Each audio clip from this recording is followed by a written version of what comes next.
All right. I'll call to order the City of Ferndale Planning Commission meeting of Wednesday, May 17th, 2023, to order at 6:36. Apologies for the late start, everyone. Thanks for everyone's patience in dealing with the Woodward construction. You will start with roll call attendance. Azar. Here. Baker. Here. Foster. Here. Showalter. Here. Raisin. Here. And Akers. Here. And we have Commissioners Hagfors and Councilman Paulica who are on their way and will be arriving late. We need to excuse Commissioner Kramer. Commissioner Kramer has requested to be excused. I would move to excuse Commissioner Kramer. I'll second that. That is a motion by Baker and second by Showalter. Sure, yes. All those in favor? Aye. Next, we have approval of the agenda. This evening, we have one item, a new business, a site plan approval for the Edge, which we've seen before, and then two public hearings. We have two special land use applications and site plan reviews for 22-132 Woodward and 1651 Faro. Are there any comments or edits to the agenda? I will note that Commissioner Showalter will recuse himself, I believe, from item number 5, the new business. And so we won't have quorum until another commissioner shows up, but we should be good in a few minutes. I would move that we approve the agenda as presented. Support. Motion by Baker and support by Brazen. All those in favor? Aye. Aye. Moving to the approval of our minutes from the April 19th Planning Commission meeting. Are there any edits or comments on the minutes?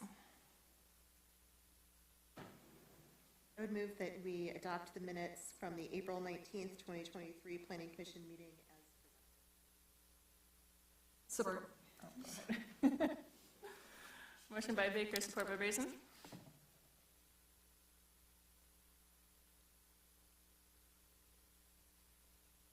All those in favor? Aye. That is Councilman Paulica, right on time, and Hagfors. Hi. Everybody's here.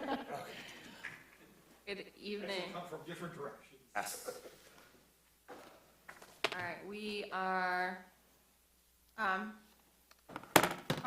and Hagfors have joined us at 6:39, and we are just moving to the call to audience, which is number 4 on our agenda. If there's anyone in the audience who would like to speak to the Planning Commission on any item not on our agenda this evening, now would be the time to come to the dais. Seeing none, we can move on to new business. 5A is the consideration of site plan approval for 700 to 800 Woodward Heights, also known as the Edge, a mixed-use development. And, so as I stated, Commissioner Showalter is. Yeah, I'm recused myself. Yep. Voting. All right, thank you. Just clarifying, thank you. So we can begin with a presentation from our planner, Mr. Bryce. Hello, good evening, commissioners. So this is for 700 to 800 Woodward Heights, also known as the Edge. This is a mixed-use site. We've seen this a couple times. It's been before us for some discussion items. Then as a PUD, it came to us at the April 5th meeting for a conditional rezoning, a PUD, special land use, and a site plan. The special land use recommendation passed unanimously, but the other 3 items failed to pass with a 5-2 vote for each one of those. We still took those on to the City Council where they were passed. So again, that's the conditional rezoning from M1 to MXD2, the PUD, and the special land use. So those items were passed by the council. So this property has been conditionally rezoned according to the agreement that was submitted. So under the direction of the CD director and the city attorney, we determined that the site plan would return back to this body for consideration of approval. The site plan is essentially the same as the last time we saw it, so I don't have too many comments to make about that. The site plan did evolve over the time that is spent during the review of the city. It's received more straightforward walking paths, it's received enhanced landscaping, it does meet many of the requirements, and now it does meet several of the requirements as outlined in the PUD that was approved by City Council. I think that's all I have. I'd like to turn it over to Robertson Brothers. I think Tim has a couple words. We have some brief slides. This is kind of a trimmed down version of what we've seen before. Thank you. Welcome. Good evening. Tim Lockworth, Robertson Brothers, Home, 6905 Telegraph Road. Thank you for your time. I know you all want a really detailed presentation, so I'll try to keep it to about an hour, if that's okay. Thanks, Tim. So since we saw you last, obviously, as Kyle mentioned, we did go to the City Council, had a very good discussion there, and we did receive approval for the PUD, conditional rezoning, and the special land use permit. So we're very excited to move forward on this project. We think it's, we're pretty proud of it. We had a lot of neighborhood support, as you've seen throughout the many times we've been in front of you. But again, we're looking to move forward. We've made a couple tweaks, I think, since we last saw you. A lot of that had to do with some of the screening that you guys had requested of us, particularly in the southeast corner of the project. So I will be brief, I promise you. Everybody knows where it's at and what's on the site. Here's the site plan. Again, it's the same as you would have seen the last time we've been here. Just a couple things to point out. Obviously, the Ice House building we're keeping. And we do have double the open space requirement under the PUD. That's the landscape open space. Again, it's about 20% of the site. A lot of that is green infrastructure, which will just improve the overall stormwater for the entire area. These are the things that I think are really exciting. A lot of color and pop and just bringing a lot of life to this community. So you've seen all this. That's why I'm going fast. But we think that this is just indicative of the type of development you're going to see. Lots of color and interesting types of reuse. That's the front porch for the existing Drifter Coffee area. And again, we're proposing crushed aggregate pavement there. And then the front lawn space, which is that public space that's already being used as a public space, but we're just going to make it just that much more obvious for the public to use that area in front of the Ice House building. This was something that came up through conversations with the Planning Commission. We thought it was very, very interesting, and again, our planner, he just geeks out on this stuff, so I loved what he came up with here, and I think you guys did as well for the screening. That's using existing materials. We're also doing that for some of the pedestrian conveyances. And this is that Woonerf Artist Alley as you come in at basically the east side of the development off of Woodward Heights. Again, all that color and Tivoli lights and just a sense of place that I think is just, I think is great for this project. We're very excited about it. And then the green infrastructure, I won't go into all this because I think you've seen all of this before, but we wanted to just make sure it's fresh in your mind as we discuss. This is the apartment building, which is basically on the southwest corner of the project. Again, nothing really has changed since the last time you've seen it. So, see, I told you I was brief. That's all I have. We're happy to answer questions. I know we've answered a lot of them in the past. We're very excited to move forward. I've got our team here tonight, Jim Clark from Robertson, Dennis Griffin, Jason Krieger, our architects. So we're happy to answer any questions if there's any remaining, but we would love to get moving on the project. So thank you for your time. Thank you. All right. This isn't, well, okay. I will move to the commission for any questions or comments. I know we've seen this multiple times. I actually did want to start myself with one. For some reason, I'm having technical difficulties, but I believe that there is, I'm forgetting if I think it was a 6 or a 7 foot fence on the east side that was cedar that I saw. Am I accurately remembering that? Because I can't pull it up. Yes, and I don't have that with me, but I have the plans here, and it does show, and it's sheet L5. It's a 6 foot screen fence with, yes, cedar board, a horizontal design. Very attractive design. We built something like this a couple other communities, so it turns out well. So yeah, it's 6-foot height screen wall, which is basically on the southeast corner of the property, where you've got the Drayton Street entrance on both sides. Okay, thank you. Yes. It is a nice design. I actually have a friend who just quoted a cedar fence, and it's quite expensive. So we appreciate that, and I think that will be helpful for the residents to block the view from the adjacent industrial sites. I was curious, is there, because of the sound issues that have come up and some of the sound attenuation that we're sure that you want to do for your residents, I know it's not required in this area, but I think that a masonry wall would really help with some of that sound attenuation. Was that considered at all? I don't know if it was considered. I think, we were thinking more of screening. I think, the sound's going to go over a masonry wall anyway. It's kind of what our thought process was more visual is what we were looking at. I don't know if we necessarily have an issue, either way, but our sense was it was more of a visual because, we're 4 stories up. We will have noise attenuating glass. That's very important to us. It's a brick building, so that's going to just dampen a lot of the sound as well. And then another thing I didn't mention, one of the things that the council had come up with that I thought was very important and something that we agreed to do was just to make sure we had very specific language in our leases, just so people know what to expect here. So that's not necessarily answering your question, but I wanted to point that out, that we recognize that this is kind of an urban surf, location, and our residents will have full knowledge of what is going on there. So I think we're probably agnostic, and I haven't talked to my partners about that specifically. Masonry versus fence. I think we'd propose the fence. We like the look of it. And again, I don't know how much more the masonry would actually do in that respect. Thank you. Anyone else have any? Well, through the chair, and this is more for on the record, this isn't anything new.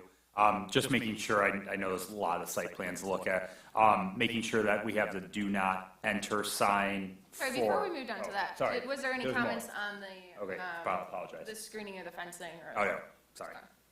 or preference? Okay. Just wanted to make sure so that they had the appropriate feedback. All right. Through the chair. I'm fine with the cedar fence. I have to concur that I really don't think a 6-foot masonry wall is going to keep any additional sounds out when you have, 12 and 15-foot buildings that are probably mostly concrete anyways. I just don't think it's going to be that effective. I think a cedar fence is going to be much more attractive than a concrete wall. Through the chair, I just want to know, I did update the motions with the conditions that we voted on last time you were all here. So that does include the one-way do not enter signage.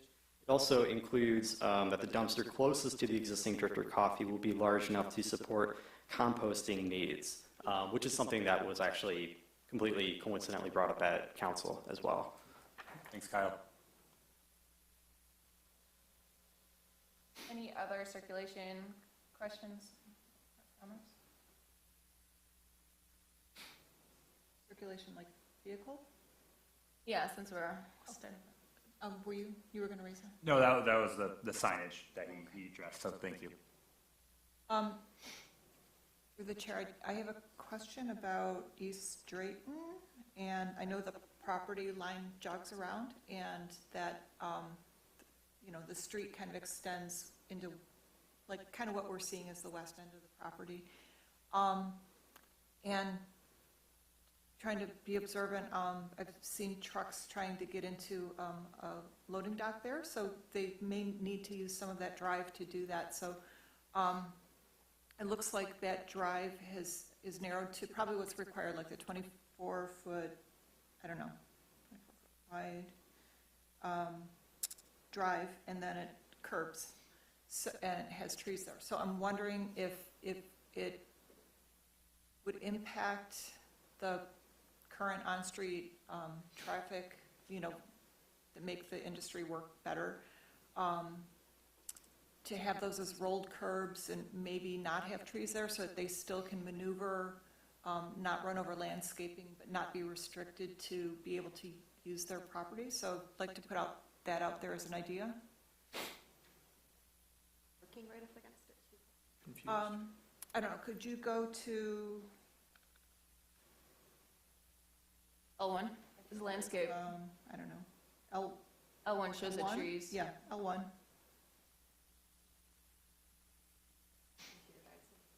So I actually had some other comments on this area, so. Oh, okay, yeah. Glad you brought it up.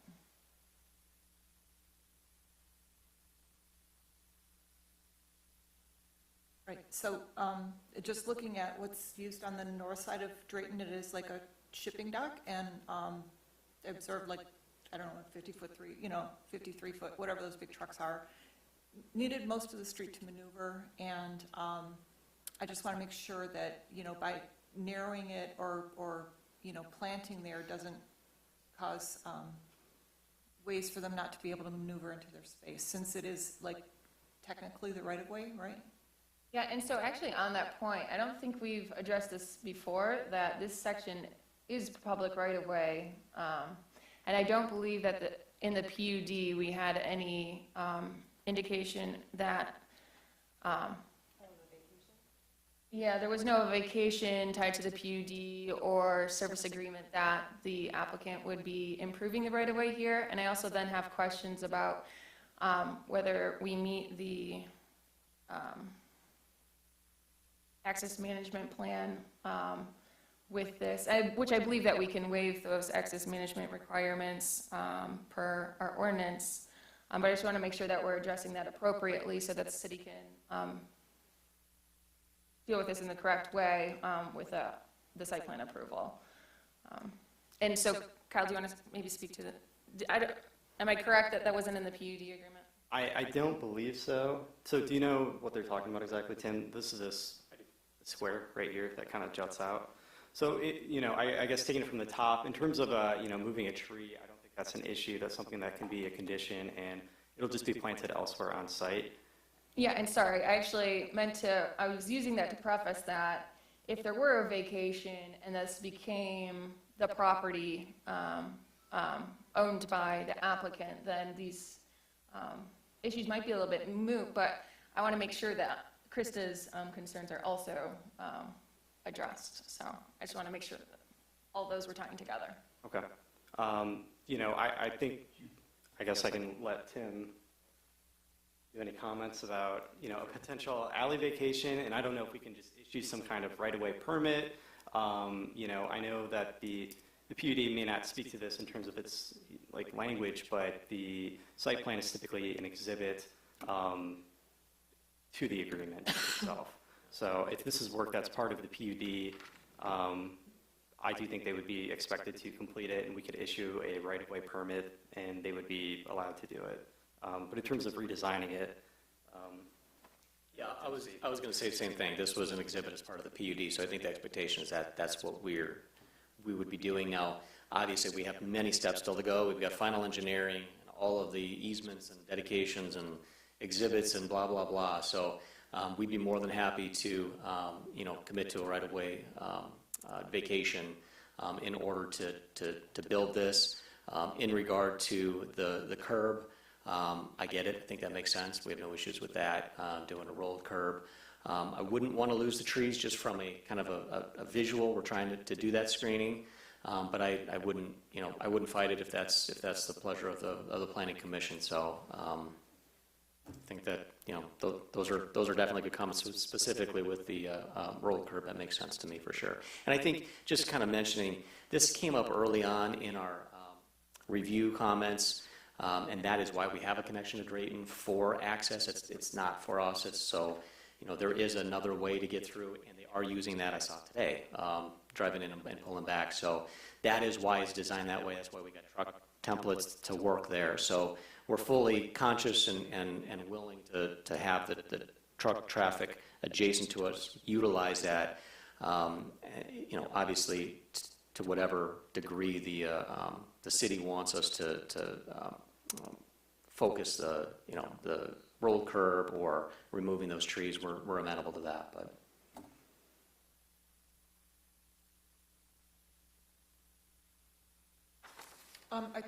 That kind of satisfies my question that, you know, it needs to be looked at so that, and, you know, working with city staff when that's planned out there, and, you know, the adjacent properties, just to make sure they're not being affected by it.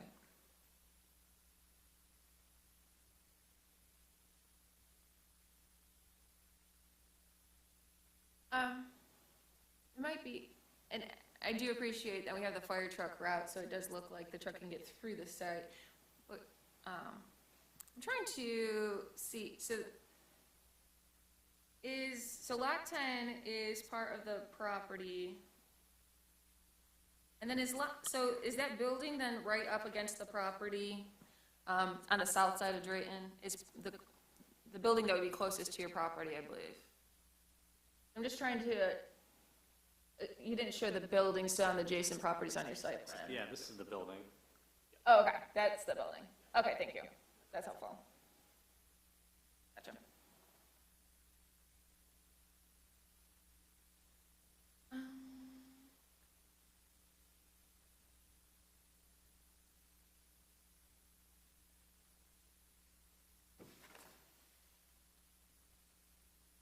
Any other questions from the commission?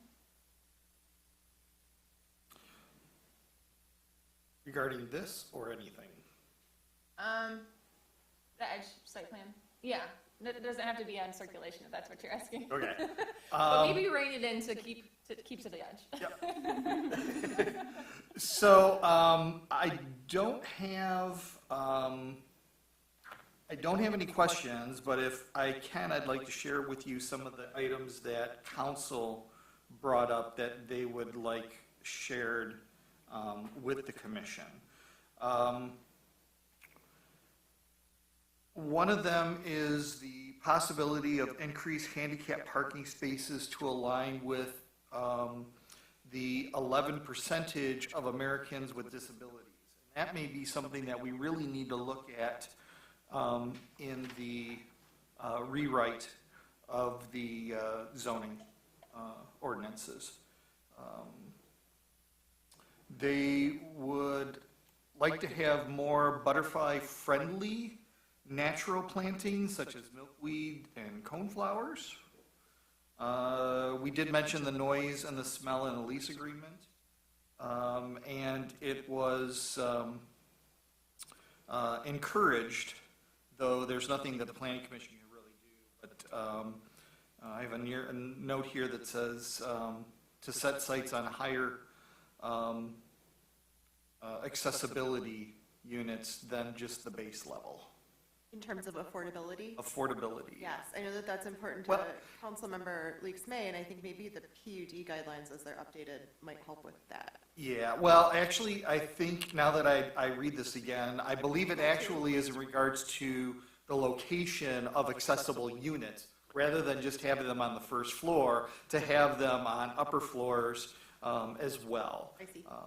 Through the chair, I think the accessible unit discussion, it's relatively new, but it speaks to primarily kitchens and bathrooms that are fully accessible.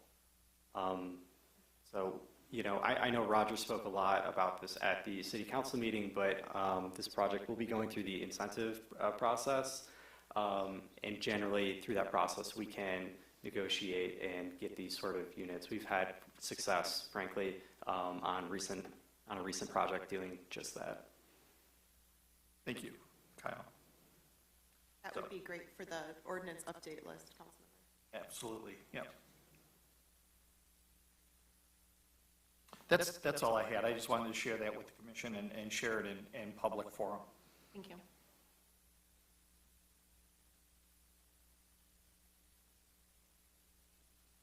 No other comments. I just wanted to, typically on a site plan, we wouldn't ask if there are public comments. We certainly will on the public hearing. But if there is anyone in the audience that would like to speak on this, just because it's something that we've seen multiple times, it's been in the public eye, I want to make sure if anyone came here tonight specifically for it, that they have the opportunity. Just want to make sure, because I see a couple unfamiliar faces. All right. Thank you. I had one, actually, just it's kind of a curiosity of mine. The lighting plan along the railway, I believe that there's the downlit lighting, but then it looks like there's like 0 foot candles pretty adjacent. Is that just because they're so directed downward that they don't really spill? I know you're probably not a... Yes. Okay. Mostly a guess, or actually you didn't do the plan, but I was just more of a curiosity. Yeah, that should be the point, though. Okay. And so is it maybe more decorative? I was just kind of, I'm not necessarily concerned about safety, but it does seem like it is quite dark behind and then to the south. And I know that you're just as concerned about your residents' safety. Absolutely. I just wanted to point that out, that I noticed that it seemed a little dark, although I did see those lights, so. Yeah, absolutely. I mean, if you would like, we could look at trying to increase, the light quality or the intensity, but we still have to just maintain within the ordinance. That's all. So. Yeah. And I think that area, though, being along the railroad, I don't think there's too much concern about light bleed into the adjacent properties. So Right. I would say you can work with the staff as you Yeah, continue happy to. moving forward. That. Absolutely. All right, thank you. All right, I think that was all that was on my list.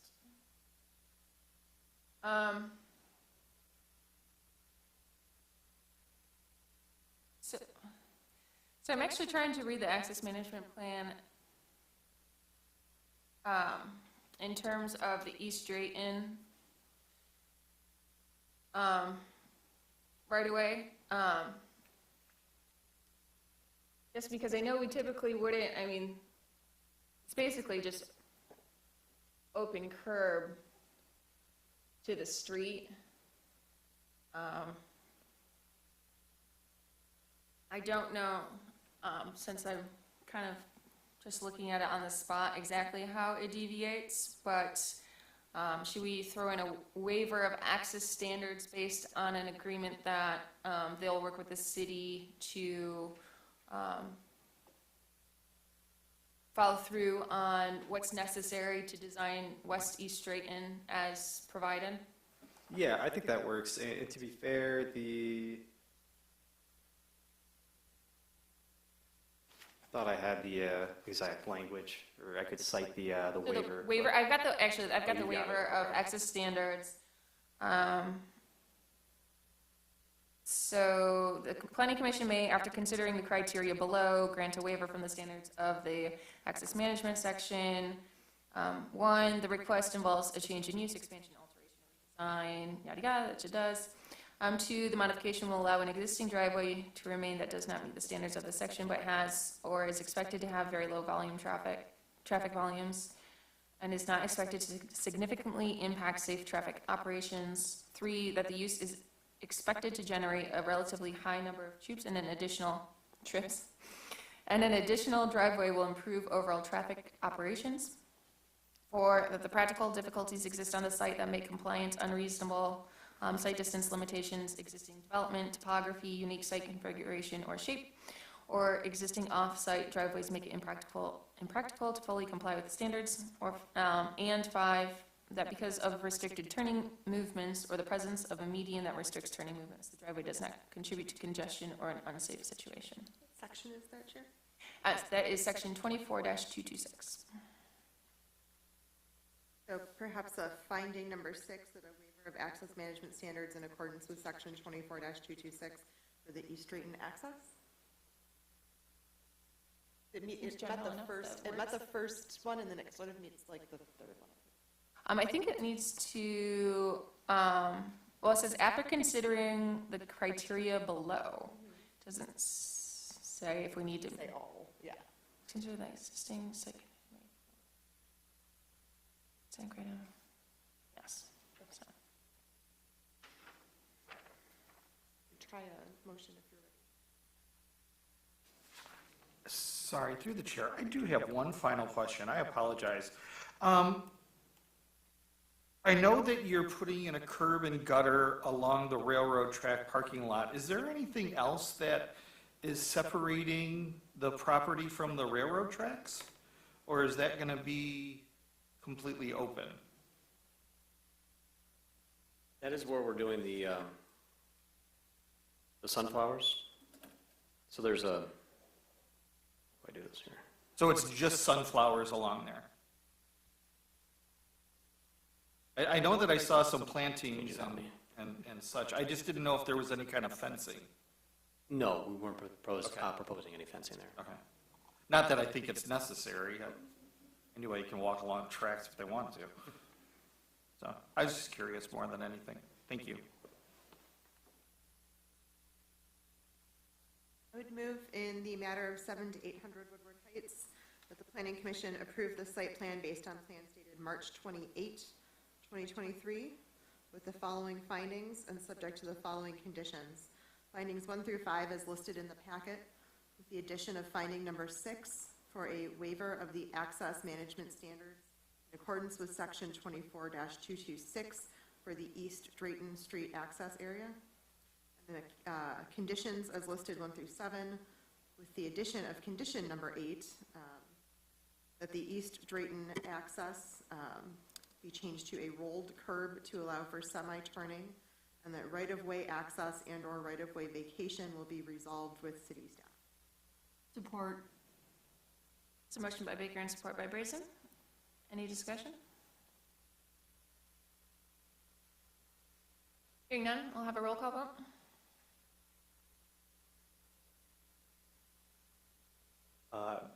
Brazen. Yes. Akers. Yes. Councilman Polika. Yes.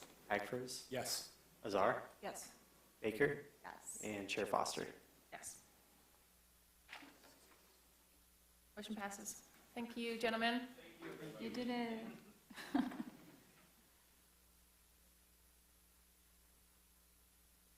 Next, we have public hearing, 6A, for the consideration of a special land use application and site plan review for 22132 Woodward, commercial site. We will start with a presentation from city staff, and then a presentation from the applicant, and then we will move to our public hearing, where anyone can have a moment to speak on the matter, and then we will bring it back to the commission for deliberation. Good evening again, Commission. First of all, I want to note I did pass out a revised staff report for everyone for this item and the next item. In the motions, I neglected to include what the special land use was for, which is very important. And you caught me last time at the last meeting for that, and I did not update it for this one. So you all have revised motions, and I have included some for the public in the back. So moving along, this site is at University and Woodward. It's probably best known as the former Subway. It's been vacant for quite some time, I think a couple of years at this point. This site is zoned C2. That's our general commercial district. It's within our transit overlay district, which runs all up and down Woodward. The applicant is maintaining the 2 existing curb cuts. There's a 2-way from Woodward and a 1-way out onto University. I will go through the drawings in a minute, but I just want to know, when they first came to us, we were very concerned about the usage of the drive-through. We were concerned about stacking. We were very concerned about traffic on the site. And we have been in better communication with MDOT recently. And in case you didn't know, any property on Woodward has to go through a change in use approval through MDOT. So we did ask the applicant to go through that, and they did. So they worked with MDOT. MDOT required a traffic study, which was included. We also did a secondary addendum traffic study just to review some of the stacking as it goes left onto University. So they came up with a design that did meet MDOT approval. So we do handle 16 stacking spaces and a dual drive-through on site. So between the MDOT approval and the traffic study supporting this, we are pretty happy with this proposal. We think it's going to contain a lot of the stacking. So we are, it took a while to get to this point, but we do like the plan. As for the building itself and its parking requirements, they're not proposing any major expansions or modifications. The building itself is mostly staying the same with a repainting to the Caribou brand.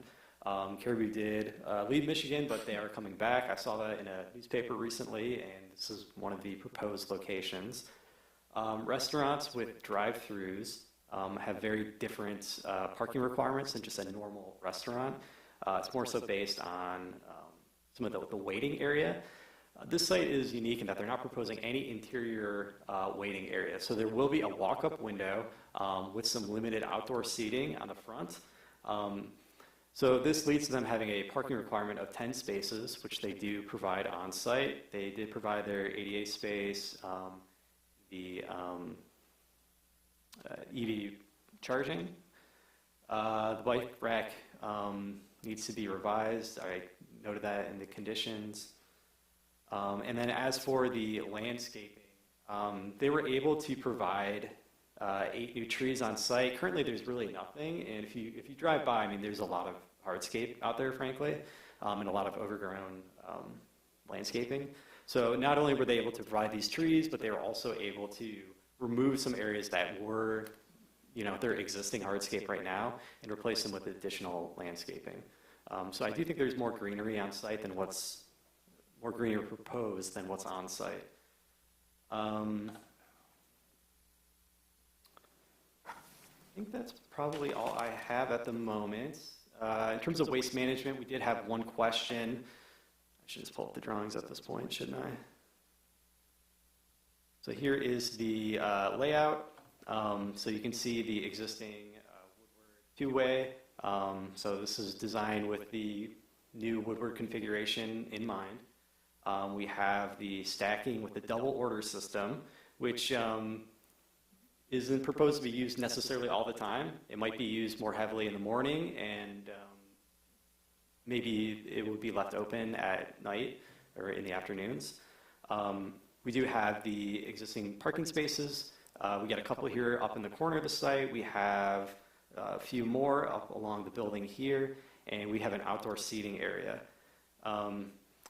So I guess to be clear, the special land use here is for the drive-through and the outdoor seating area. These are technically special land uses in the C2 area. If you drive by, you'll clearly see that there used to be a drive-through here at this Subway, and there's some outdoor seating on the university side of the building. We were not able to locate any kind of record that they received these approvals, so my director and the attorney did require them to go down this road. So we are going through the special land use process with you and City Council.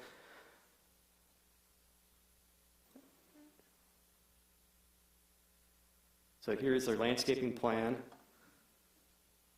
So I can tell you, for instance, these areas along Woodward, certainly the interior areas with the drive-through ordering, and even this area here, tucked inside the building. I mean, these are all, concrete currently.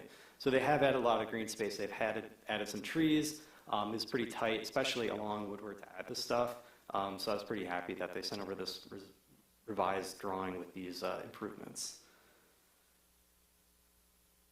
Lighting plan works with our ordinance. And here is the revised building. So it's kind of got that caribou blue. The last item I have was a question received earlier about the trash pickup. Gonna let me get over. Oh, actually, 2 more items. So the trash pickup is here, and I think, previously when the lot was a bit more open, it was easier for a truck to just come in and grab this and go. So with this new configuration, it's a bit more problematic. So they are essentially flip-flopping the trash enclosure here, so that'll be accessed from the alley. We had a question about how a truck's going to do that, but the applicant was able to explain to me that it's actually rolled out, and the drivers will come and it'll roll it out, pick it up, put it back, so they aren't driving on anyone's backyard or anything like that.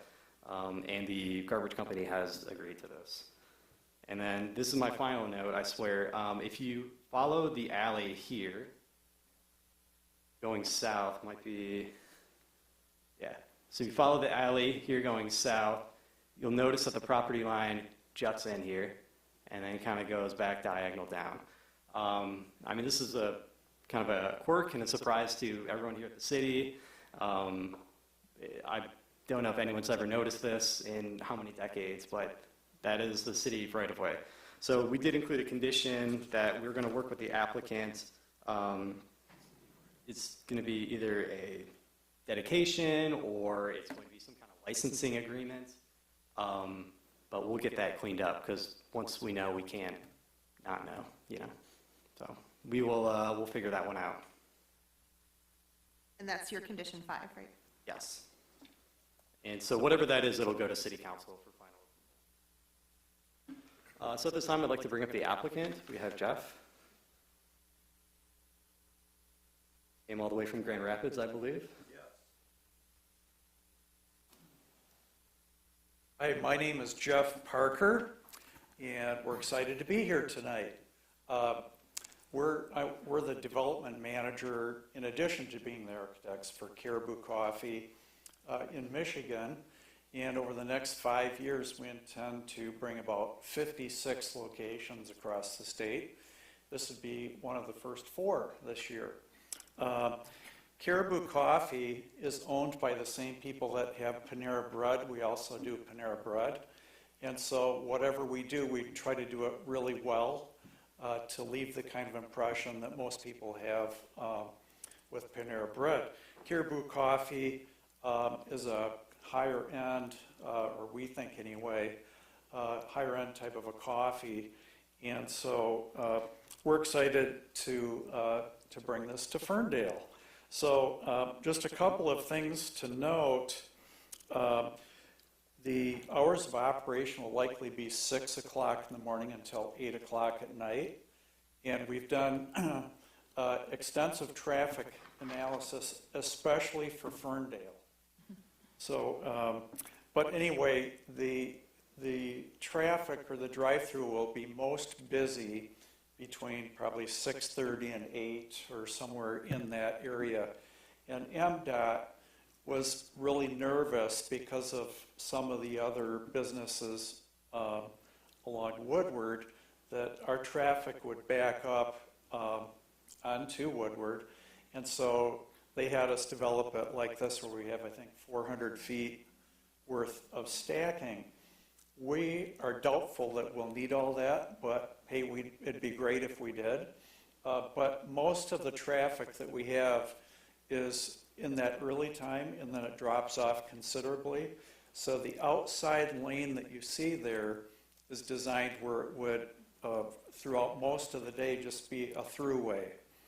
Kind of like how you see them done in other areas. So that's how we see that working, but it will be designed where it works efficiently and quick. And I think Kyle mentioned we're going to have a left turn only sign coming out on University to keep cars out of the neighborhood. And I think that's probably all. I did have an acoustic study that was done a few years back in Minnesota. Caribou Coffee is largely, right now in Minnesota, that's where their corporate offices are, but they're kind of spreading around the country right now. But they did an acoustic study on a similar street in Minnesota, and it was a very imperceptible difference in the sound, both the sounds of cars and also of the order kiosks and equipment. So that's my story. Thank you, Jeff. Welcome. Thank you.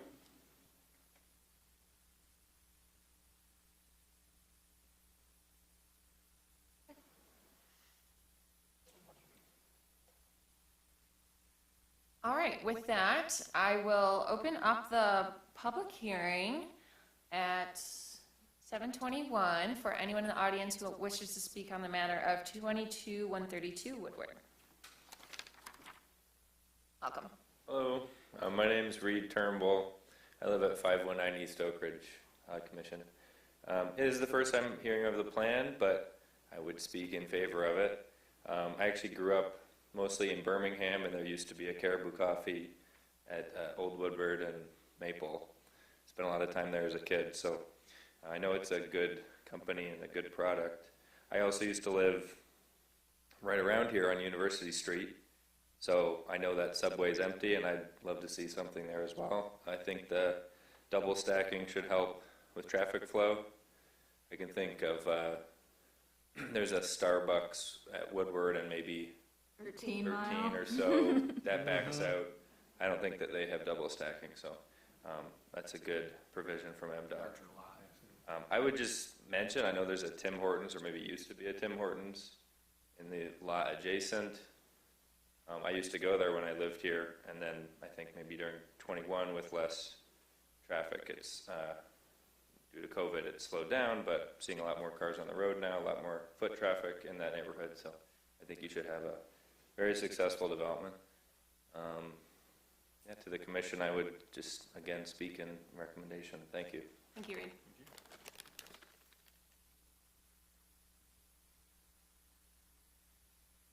Anyone else?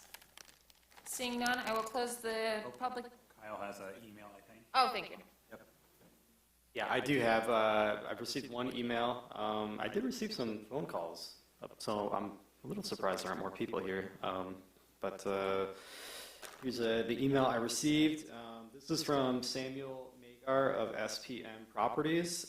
By way of introduction, I am the principal of 22110 Woodward, Ferndale, immediately adjacent to the subject property. Unfortunately, I will be out of town and unable to attend the public hearing on the above referenced property that is scheduled for May 17th.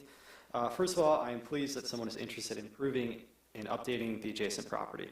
However, I object to the drive-through being proposed as part of their business. With the installation of the new bike lane on Woodward Avenue, the loss of traffic lane, and the extremely short distance from Hazelhurst to the subject property's entrance, I'm extremely concerned that the drive-through will cause backups and congestion on Woodward. The drive-through would impede vehicles exiting Hazelhurst onto Woodward, posing a potential danger to vehicles, bikers, and pedestrians in the immediate area.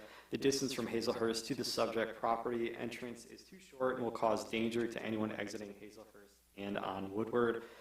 Therefore, I strongly object to a drive-through portion of the proposal. Please consider either no drive-through or an alternative other than Woodward access. Thank you for your consideration. Samuel J. Magar. Thank you. And you said you received phone calls. Those weren't for the record? No, I mean, it seemed like there was some, interest in this property, or in this project, rather. So people are asking about it. I emailed some plans out, and Okay. Just requesting information. yeah. All right, thank you.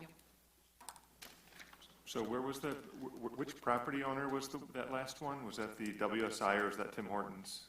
It's the That building just immediately directly adjacent Okay. here. Okay. So, yeah. All right, thank you. Seeing no one else approaching the podium, I will close the public hearing at 7:25.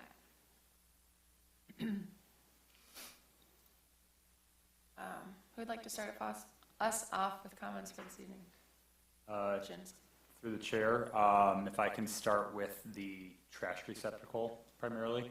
I understand the plan to roll it out in the morning and have a truck pick it up and empty it and then roll it back. I am concerned about that noise, especially there's a home directly behind it on the other side of the alley, multi-units. So I do worry to those residents that they have to hear the garbage dumpster roll. It's not just a quick empty and drive on, it's now rolling it out process. And I almost feel like that's a detriment that we currently have it managed on site, and now we're moving it to the alley in order to accommodate the drive-through. So that's kind of my concern, is that we're actually backtracking on the garbage management or for this project.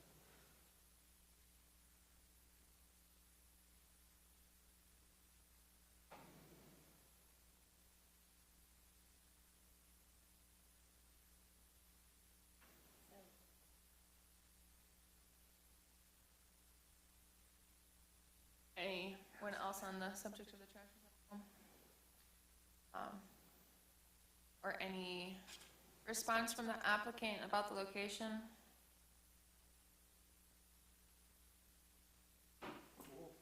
Careful, careful.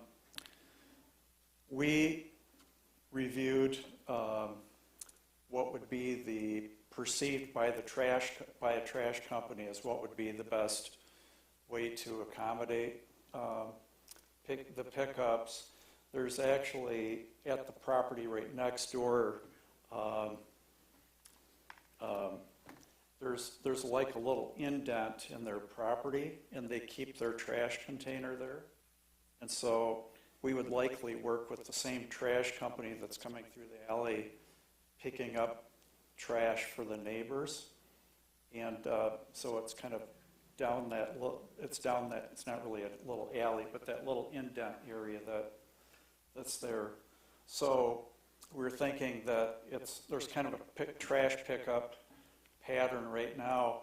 Caribou doesn't have any indoor dining. They have very little food. And so the pickup is not like, say, the Paneras or other restaurants. It's probably like once a week in a small container, because there's just, it's coffee grounds, maybe milk containers, things like that. But it's pretty minimal. There's nothing that generates grease, so there's no grease containers for pickups. So anyway, we thought that's kind of what years ago alleys were intended for. So anyway, that's how we opted to do that. If you'd rather us not do that, we could look at doing something different. So anyway, had to beat it to death. Thank you. Just a curiosity, do you do recycling on site or any composting? We'll probably offer recycling, but because everybody's in their cars, any recycling would come from within the building. So I think we would want to do that, yes. I worked at a lot of coffee shops in my youth, and like it always used to bug me when all these plastic, like you go through so many cartons of milk a day and they just threw them all away. Like you go through through a shift, you go through like 6 or 7 jugs of milk sometimes. I think that's not necessarily, for the customers as well, but like I'm thinking about employees and whatnot. I remember when I started out in architecture, I couldn't believe all the paper that was thrown out. It was mind-blowing. So, but anyway, we would want to be environmentally conscious too. It's the size of the receptacle that's there right now. And in case you're wondering, right next to that, there's like a square area, and that actually has transformers in it from the power company. So I'm not sure what kind of easements they have, but it looks like part of that's on your property too.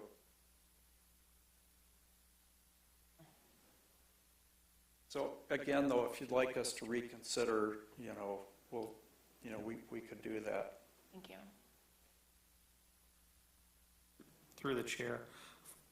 My opinion is if we put it on one side of the wall or the other, I don't know if the noise is going to make that big of a difference, if they're still going to have to roll it out. Well, I would argue it does, because they don't have to roll out currently where it's at. So I live right by the Taco Bell, so I'm in your neighborhood. So I've dealt with businesses like this.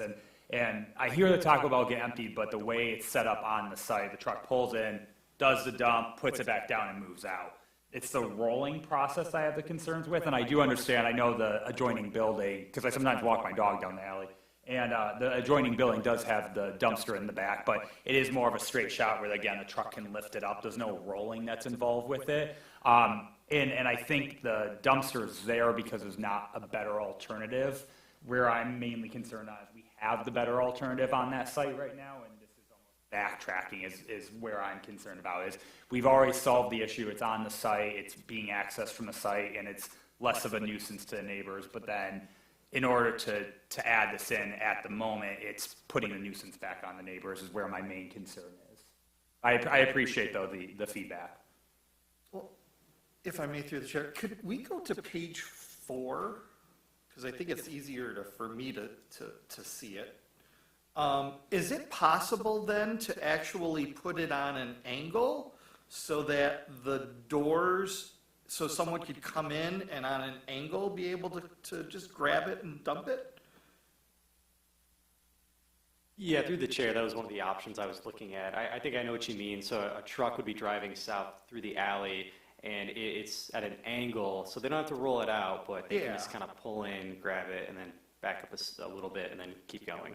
If the applicant, which sounds like he is open to potentially working through another issue, would it be, I don't like to design at the table because it doesn't always work out too well, but would you be open to a condition that you would work with city staff on a potential solution that would ease the concern of the commissioner?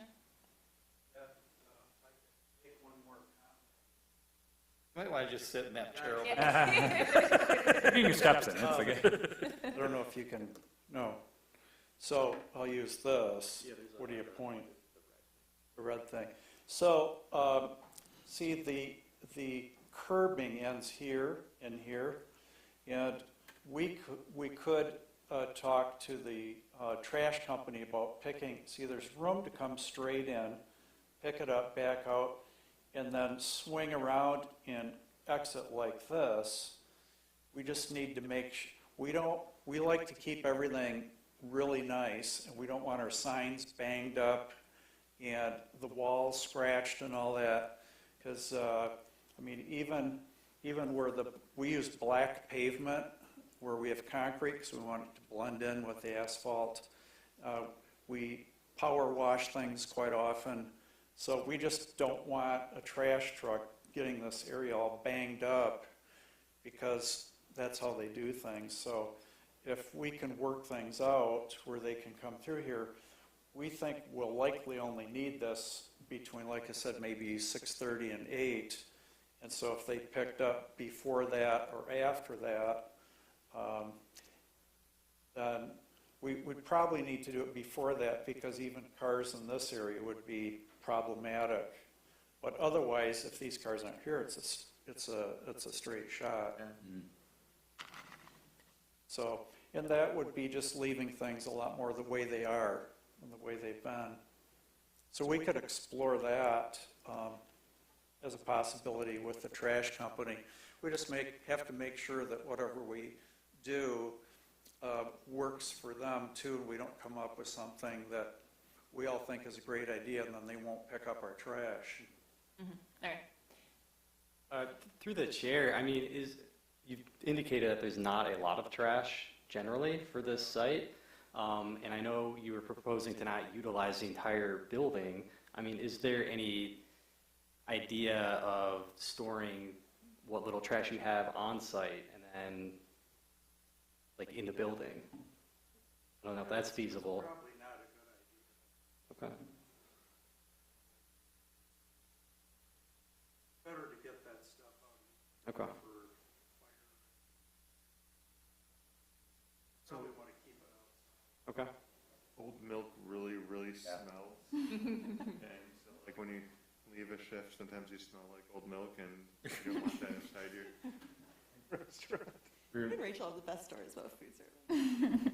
Through the chair, if I may just wrap up that comment. So I do like the concept idea of you picking up on your site, and I know that you do want to make sure your site looks great, and so I know that will be something that you can handle, and that's another reason why I think it needs to be open on site and not open on the alley, because as of right now, when I walk my dog, I've been picking up trash in the alley from a lot of discarding, and I think that helps keep you as a clean neighbor and looking great overall in the neighborhood. Not saying you would put trash in the alley, but just when the truck empties, it falls out, and then since you have the retaining wall, it's gorgeous on one side, and then the neighbors see the not so gorgeous side on the back. So opening it to the site, I think, is suitable. Maybe to accomplish that, what we might need to do is where this landscaped area is, is to possibly narrow it down a little bit on this side so that for the trucks swinging through.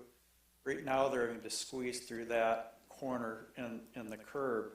So if we made it, you know, shaved off, say, 2 feet, and then it flared out to this width, that would let them get around there easier. And because nothing looks worse than, you know, things getting dinged up. Yeah. And managers are just not as good as at keeping up with maintenance as what we would like. Thank you.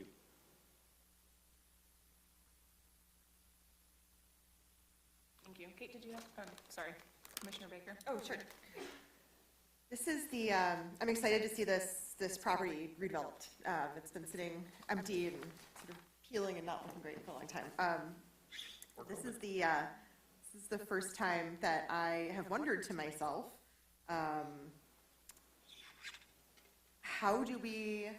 what mechanisms do we have to enforce a special land use? This is, as someone who lives in Ferndale and works in Birmingham and gets stuck at 13 and Woodward all the time by people making very dangerous decisions and blocking traffic at the Starbucks. And so you're in Grand Rapids, so I know it's not as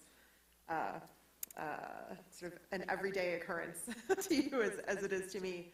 But thinking about overflowing and spilling onto Woodward, I wanted to just talk to Kyle and point out to the commission that there is an enforcement mechanism to revoke a special land use. So if this becomes something that blocks traffic, that makes our bike lanes unsafe, this is a problem for the police, right? Like you look at 13 and Woodward and I just think, why in the world aren't they enforcing this? I don't know that they have a lot of opportunity to enforce it. We do. So it's actually section 24-275 speaks to how a special land use can be revoked. So we do have an enforcement mechanism. They've got traffic studies. They've done all of the work. They've done as much anticipation as they can of how this will work. But if it doesn't, there are actions that can be taken if it becomes a hazard. So just to that Not a point, question, it's just a comment. yeah, to that point though, the revocation of the special land use is limited. There are 3 conditions that apply: that the special land use is not constructed in conformance with the approved plans, or the property is not being used in conformance with the approved special land use, which The drive-through is what the Right. special land use is for the drive-throughs. I think number 1 is our thing, but yeah. right, but I think that even if there was a traffic overflow, I think it would still be in conformance with the approved plan. I think that using it as, so number 2 is compliance with the special land use permit and any conditions has not been consistently demonstrated. Administrative attempts to secure compliance has been unsuccessful. I see what you're saying. Yeah, I think that if people are using it as a drive-through, that the owner is, I don't think that them not being able to keep traffic on site is necessarily them not constructing or constructed in conformance or used in conformance, because I think that would still be used. So, and I'm not sure if we can condition the special land use. On it not blocking traffic? Yeah, I guess we I mean, can, that's the because whole that's reason part they of the did the site traffic plan. study. Right, and that is one of the things that we are approving the special land use at. So I think it would be a condition of the special land use that would, that traffic would be maintained on site, and there would be no queuing in the public right of way. Got it. And looking at that, If I might interject, we worked with MDOT, several people at MDOT, Oh, I know, we had who like 4 told traffic me, studies. It was yeah, great. they told us they learned their lessons with some of the bad examples that are out there now, and so they cut their teeth with us and really we used a traffic consultant or traffic engineer that works all over the place. They have multiple offices in different states, and we measured traffic at Caribou Coffees in Minnesota because we don't have them here yet. So they counted traffic there, and then they applied at their busiest locations, and they applied them here. And the traffic engineer feels like this is overkill to even do this much, but the MDOT didn't care but ultimately, MDOT is the one that's protecting the traffic flow. I mean, that's what they're empowered to do for the state, is watch out for those sorts of things. And so we collaborated and worked with them, and even having the 16 cars that we're showing, there's actually room for a few more cars that would be in our parking lot area to go beyond that. We're also showing these cars with 25-foot spacings back to back, and normally we figured more like 20 or 22. And so it's very generous in that way. So ultimately, we feel like we're not going to be creating an issue. So however you wanted to write things, we're confident that that's just not going to happen. You did one of the most extensive sets of traffic studies I've seen. No, and we appreciate it. Yeah, I've never seen anything. You've anticipated as best as you can without a crystal ball, right? Yeah. And you've We got really- Well, you can't believe how much it cost. Really appreciate the work that you've done, and MDOT certainly is empowered to be concerned about the traffic along Woodward. We are as well, but also not just for your use, but any future potential uses. So the special land use and the site plan would be approved if you move forward with them, and then if you happen to leave the area, someone could still come in and use that special land use with the same site plan. So we have to be concerned about future uses as well. I thought, and I could be wrong in this, but that Roger was saying that once we leave and the use changes, even if it's a different type of a drive-through restaurant, they would have to get another special use permit based on that. That's what he thought. Depending on the type of the special land use and the amount of time that lapses between. So there are some quirks with that, but yes. But so we want to make sure that you're going to put in some great improvements. We want to make sure that they are viable for the life that they have. And taking a look also, I know that we brought up our favorite Starbucks at 13 Mile quite frequently because it's pretty terrible because I used to work and drive down, I used to go on 13 Mile all the time. After looking at Google Maps and whatnot, it looks like that lot there's a queuing of about 12 there. And so this has 16 or 17. And so it is substantially more than our favorite Starbucks. And that's 12 cars, not 12 25-foot queues. Yeah, it's not 12 F-150s. Right. And I imagine that we don't have the traffic volumes for 13 Mile and Woodward, but I would imagine it's like 30, this is like 30% or so of the volume that we see at Woodward and 13 Mile. So their traffic studies are pretty extensive, and with a 95 percentile queue of 10 cars, that's pretty reasonable. Right, well, I would point out that with the Woodward redesign, things will be changing, and we don't have the knowledge of how that might change with that, although I think that the traffic counts will remain fairly steady. Yeah, they did use the first listed. Yeah, MDOT did take that into account. The AECOM report dated January 17th of this year does include current conditions and future conditions under the road diet with the lane reduction and how that would affect levels of service and no significant changes. Yeah. Through the chair, just continuing the conversation of, this is a special land use for a drive-through, and then if they were to sell it, then another drive-through user could come in. I just want to note that this is still tied to a site plan with specific parking requirements, and since this is takeout only, it does have less parking than if, say, a big burger place wanted to come in, for example. If they wanted to utilize the dining area, they probably would not have sufficient parking and would have to come back for some kind of parking reduction waiver, I would imagine. So I think the unique characteristics of the site do limit that somewhat. Thank you. Through the chair. There's no indoor seating, but there is outdoor seating, so someone could come to stay. So there is required parking Yeah, so there is parking for that, but that's less than, if you imagine a large seating area at a fast food place. And I don't, through the chair, if I can.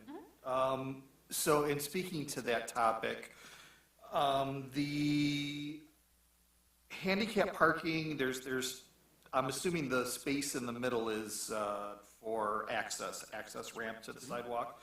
I have concerns about the parking right there.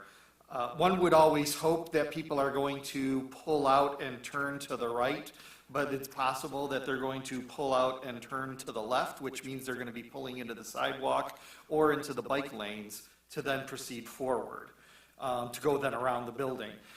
I would propose that you actually move the patio against the flower bed and move that parking toward the parking so that if someone pulls out, they're not pulling out right onto the sidewalk. If they pull out to the left, back up to the left. So you propose moving, essentially swapping Yes, this with these, yes. with the two spaces in the So access that, aisle? yeah, so that the vehicles that are backing out, they're not backing out into they're basically backing out into the driveway. Right. And potentially, well, Hitting not the bike cars lane, that- because there's an envelope there. Well, there's a sidewalk and then there's gonna be the bike lanes, because currently it's parking. It's a bay. That's all Yeah, this is a bay that, it's going to remain, but it's not gonna be parking. I think they're losing It's some gonna parking. be the bike lanes. itself, yeah. Yeah. So, No, Right, there's the envelope there. the bike lane will be in the bay, the parking Yeah. bay. Yeah. So the bike lane will go in and then kind of curve into, and then any additional street parking that will remain there will be now in like a new bay created by the bike lane. Yeah. Jeff, is that consistent with what you talked with MDOT? Yeah, what MDOT told me is, we had drawings of theirs, that the bike lane is here, and it's pretty much a striping, it's a low-budget project for them. And this section here is just not going to be used. The bike lane will go straight, and then this area kind of stays the way it is. And then there's the sidewalk, and that's staying largely the way that is. I think it's, I don't know, like 10 feet wide or something. And the reason we have this here right now is the pickup window is right here. It's kind of like an ice cream store, you go up to the window, you get your coffee, and this is set up in front of that. And so it's a rather narrow sidewalk, and so that's why we did that there, as compared to here. So if you do back out here, you're backing into an area that has kind of an exceptionally wide walkway, and then this area won't be utilized anymore with the bikes going through here. Yeah, I can tell you for a fact that's incorrect, because that right now is all parking bay. Yeah. And what they're doing is they're moving the parking bay out into the lane, and the parking bay is then going to be the bike lane. So the bike lanes are going to be coming in and out of the parking bays. Otherwise, if you're doing what you propose, they're going to eliminate all this parking on Woodward, and there's going to be more of a riot than there's planned to be with the fact that we're putting bike lanes on Woodward. So I can tell you for a fact that that is all going to be bike lane now. Yeah, so maybe we misunderstood that. I think there's even a drawing of that in the traffic study of whatever that is. I vaguely remember it being straight on, but we can double I'm check. trying to load up the plan, it's very Okay. detailed and Because, truly, it's a block-by-block design, It is. But I do know they have swerved onto these bays, but I recall the parking being eliminated here, but I don't recall if the bicycle route was going on this bay or not. Seeing a lot of people squinting at their computers at the dais. all about the detail in the plan. Yeah, Justin's all zoomed in. If you would still prefer off them, It'd be here, though. box is about 5 feet. Really not going to be used that much anyway. Oh, Did you,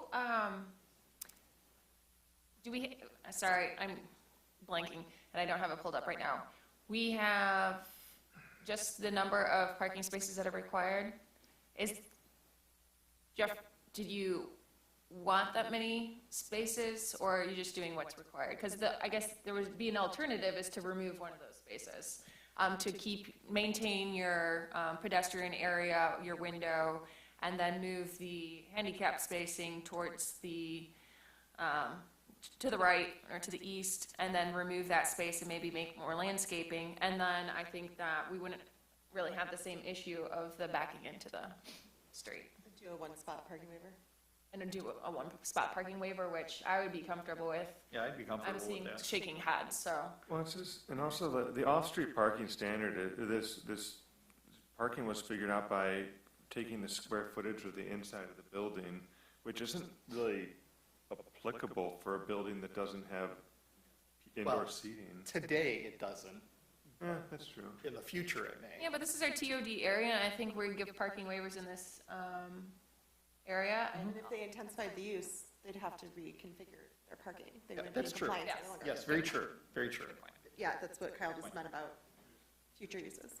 There's 3 tables outside, and we're providing 10 parking spots. It just seems like. Well, you have So- employees. Staff as well. So I think I've already said this tonight, I don't like designing at the table. We're trying to, Yeah. provide some options for you to. And really, the tables outside, just like at Panera, sometimes people use them, but it's more for the look or the ambiance. And so people really don't come here to sit outside, but some people will if the seats are there. And when they do that, it's just for a few months of the year. So, it's not like indoor seating. Can we talk about the patio then, since we're on that topic? Because, so, knowing the existing footprint of the building, and you're not going to do the indoor space at all, what is the restaurant space going to be? Like, is it going to be storage? Is it just going to be empty black space, and you're going to black out all the windows and just leave it staying empty? Like, what's the intent plan for that front restaurant space? It's not going to be used. So no storage, nothing, it's just going to No, be empty just space? won't be used, yeah. Did you put any consideration into the idea of literally hollowing that out and making a covered patio?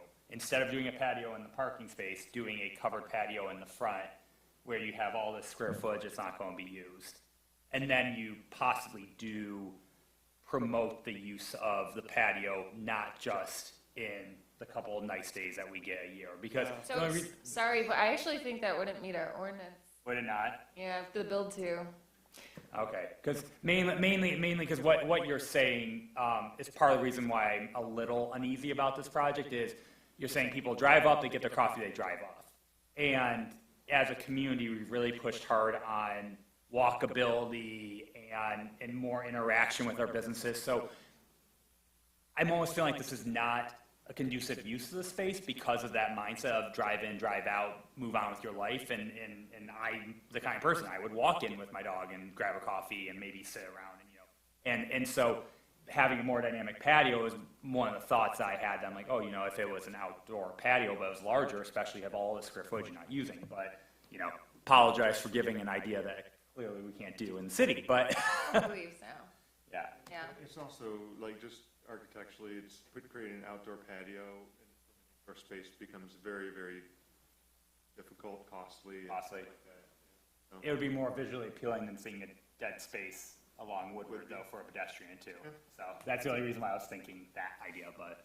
Well, I do think the point is important. This is our TOD, our transit-oriented design district. I think that as the master plan identifies that, we would like to stay away from transit-oriented, auto-oriented uses. However, this is certainly why we're considering a special land use. It is a special land use versus a by right use in the district. So I think the the point is appropriate for the conversations that we've had for the district. Really quick, for bike lane gate, you were correct, it does Yes. go We straight. just, Yeah, we just, Commissioner It does Akers go and I straight just for that looked area, at. does North not is veer in, going so to the our bottom. apologies Yeah. on that one. But yes, okay, sorry, continue, I No, apologize. that's okay. I think that, so wait, so does that mean that they're extending the sidewalk? No, No, As it's of just right gonna now, be it's dead hashed space. out. I'm sure it will be an extension of the sidewalk when they do the longer curb creation along the stretch, but in the interim, it'll just be hashing. So I think that makes it so that we're probably okay with the current layout, but if you wanted to do one less parking space, I think we're open to that as well, so. Do you have a preference? Because we could give you a waiver of a parking space this evening. I would, if it's all the same, it might be better to leave it, because I know like our neighbors, they don't have hardly any parking. And so, if it turned out we didn't need all of ours, maybe a couple of their cars could park there. Okay, thank you.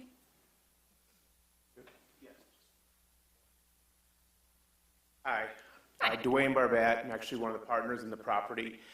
I just wanted to speak about the pickup window and the outdoor patio a little bit. So, Jeffrey is based in Grand Rapids, and he's right, there's a lot of restaurants like Panera Bread that don't use the outdoor seating. However, for someone who grew up here, grew up in Royal Oak, I know how the activity in Ferndale, how walkable it is, how many people are out and about on nice days, and I feel like this could be an exception where this patio and this pickup window will be used a lot. So I just kind of wanted to give my 2 cents on that. Thank you.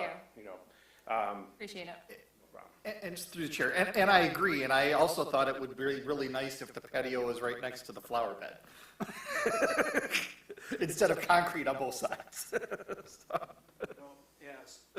As one option to consider, I think that would be easier to do if you could grant an exception for the width of that aisle, the traffic aisle.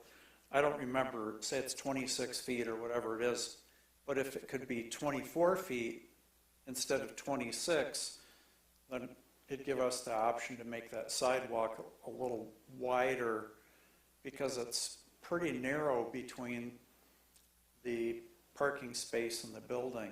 Oh, But in other ways, I'm just thinking out loud here, it doesn't matter too much, because it's all, there's not a curb there, it's all of the same elevation, so maybe it doesn't matter. So, we would be open, I think, to flipping that. It might look nicer from the sidewalk too, to have a patio sitting right next to that landscaped area. Well, I guess, yeah, that's my other question is, do you have to have like a step up sidewalk? Could it all just be one level? Yeah. And then you don't have to even worry about a ramp for a wheelchair. It's all on one flat level. Yeah, no, we don't. But when you have a handicapped space, you just need to have a striped out area next to it. Yeah. Which we're showing. Mhm. And right now, the sidewalk and the pavement are all at the same elevation. So if you like, we could swap that. And I just think it'd be more appealing, and even sitting there as a customer, I'd like to look more at the activities that are happening on Woodward than just sitting between two sets of cars. yeah, And watching people order their coffee. yeah. Watch people order their coffee. Yeah, I think that we would be okay with that. Just swap those. I think so.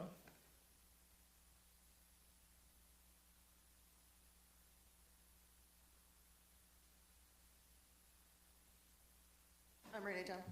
Work with any staff. Those are going to be prime spots.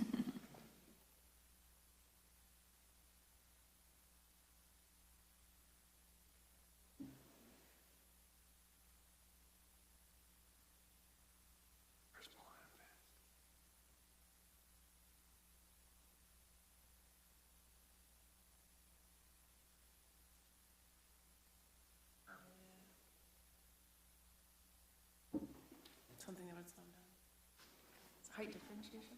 Okay, any other? Yes, one other question. And maybe I missed it, but signage, is the plan to reuse the existing pole, the sign pole? The subway sign pole, or is that gonna be Yes. removed and a new sign? That was another large topic early on. Pole signs are prohibited in the Yep. city of Ferndale, but we do have a lot of them existing. And generally, the ordinance speaks to removing them once the location has been closed for a while. However, I believe at the last council meeting, as part of the consent agenda, we did approve a agreement, some kind of licensing agreement that was worked out between the CED director, the city attorney, and the owner to allow the pole sign to remain for this use, Okay. specifically caribou.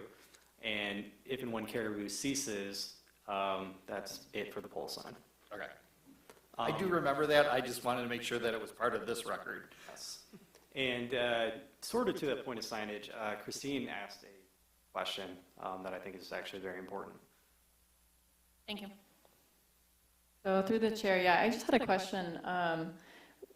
There are currently the two drive-through lanes. So when one of them is closed, how are you going to notify customers that only one lane is open? Sorry, can you come up to the microphone, just for the record? We record. Thank you. Yeah, I think what we do is just put a sign here.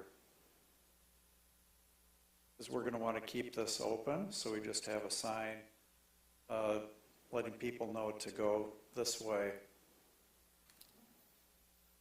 Thank you.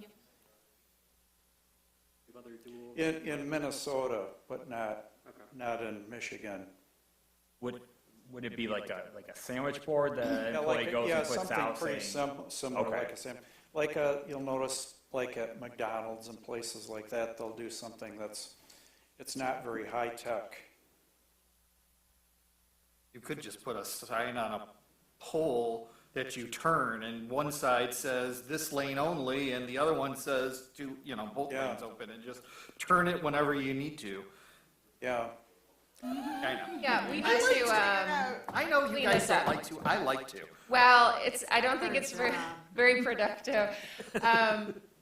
However, I think it is a good point, just due to the circulation on site. If someone, mostly for you, because if someone goes through that exterior, they're not going to easily be able to go around the block and come back. They'll just keep driving on. So Condition number 3, any proposed signage shall be submitted through the sign permit application. yeah, but this is more in terms of circulation, I think. So, are there any other comments or questions for the applicant?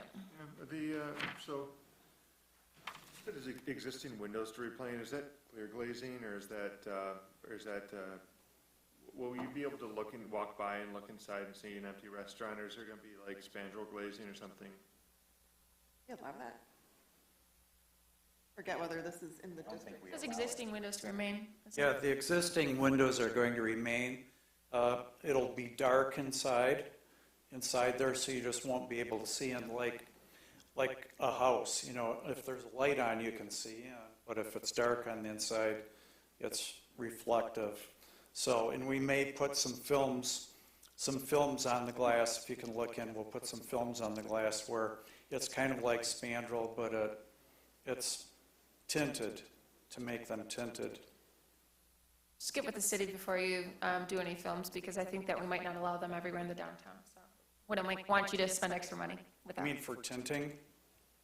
No. Okay. Thank you. Thank you for letting me know that. Yeah, I'm not sure what is and is not allowed, so just before you spend any money on film or whatnot. All right.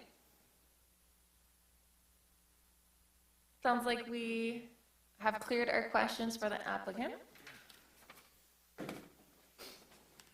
I can make the first motion on the special land use. We are a recommending body, not an approving body on this. That in the matter of 22132 Woodward, that after a public hearing was held, did you close the public hearing? Yep, good. Set for this date and place, that the Planning Commission recommend to the City Council approval of the special land use application for standard restaurant with drive-through and outdoor seating based on plans dated May 3rd, 2023, with findings 1 through 5 as listed, And condition number 1, that there is no vehicle queuing in the Woodward right-of-way. I need a second. There's a motion by Commissioner Baker and a support by Commissioner Brazen. I do have a question. Sorry, we talked about this earlier. So for a standard restaurant with a drive-through, what then would be the differentiation if there were like a Burger King? Can you just clarify the language, please? Yeah, I mean, standard restaurant is kind of a catch-all in the city. I don't know why that's the language, but it really is for everything. So really the difference is going to be the parking requirements. So, you know, there's a differential between the drive-through versus a standard restaurant. That's going to be the thing. If a Burger King wanted to come in, they're not going to have enough parking. So technically the use would be allowed, but we still review the parking when a new project comes through, and that would, I guess, be the roadblock. So, sorry, it took me that long to pull these up, so I'm just looking. With the special land use, actually, should we specify not the standard restaurant, but the special land uses specifically in our commercial land, getting there, guys. A drive-in and drive-through facility. Okay, I think that works, yes. Okay, thank you.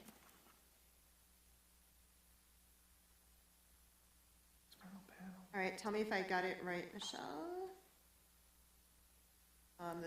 This would be that we recommend approval of the special land use application for a drive-in and drive-through facility with outdoor seating based on plans dated May 3rd,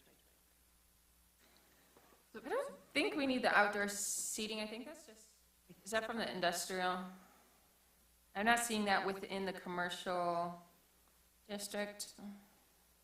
I'm pretty sure it is somewhere. It might say standard restaurant with outdoor seating. It might be some of the confusing overlap here. Sidewalk cafe. Standard restaurant with outdoor seating. So I did notice for that, to include that. Gotcha. Okay, wait, what is it? This is C. C2.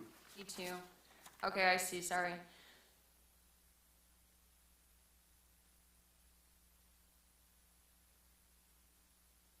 So I think it's okay if we over-notice. So I'm just now, sorry, another clarification, because there is the standard restaurant with outdoor seating, which is a special land use.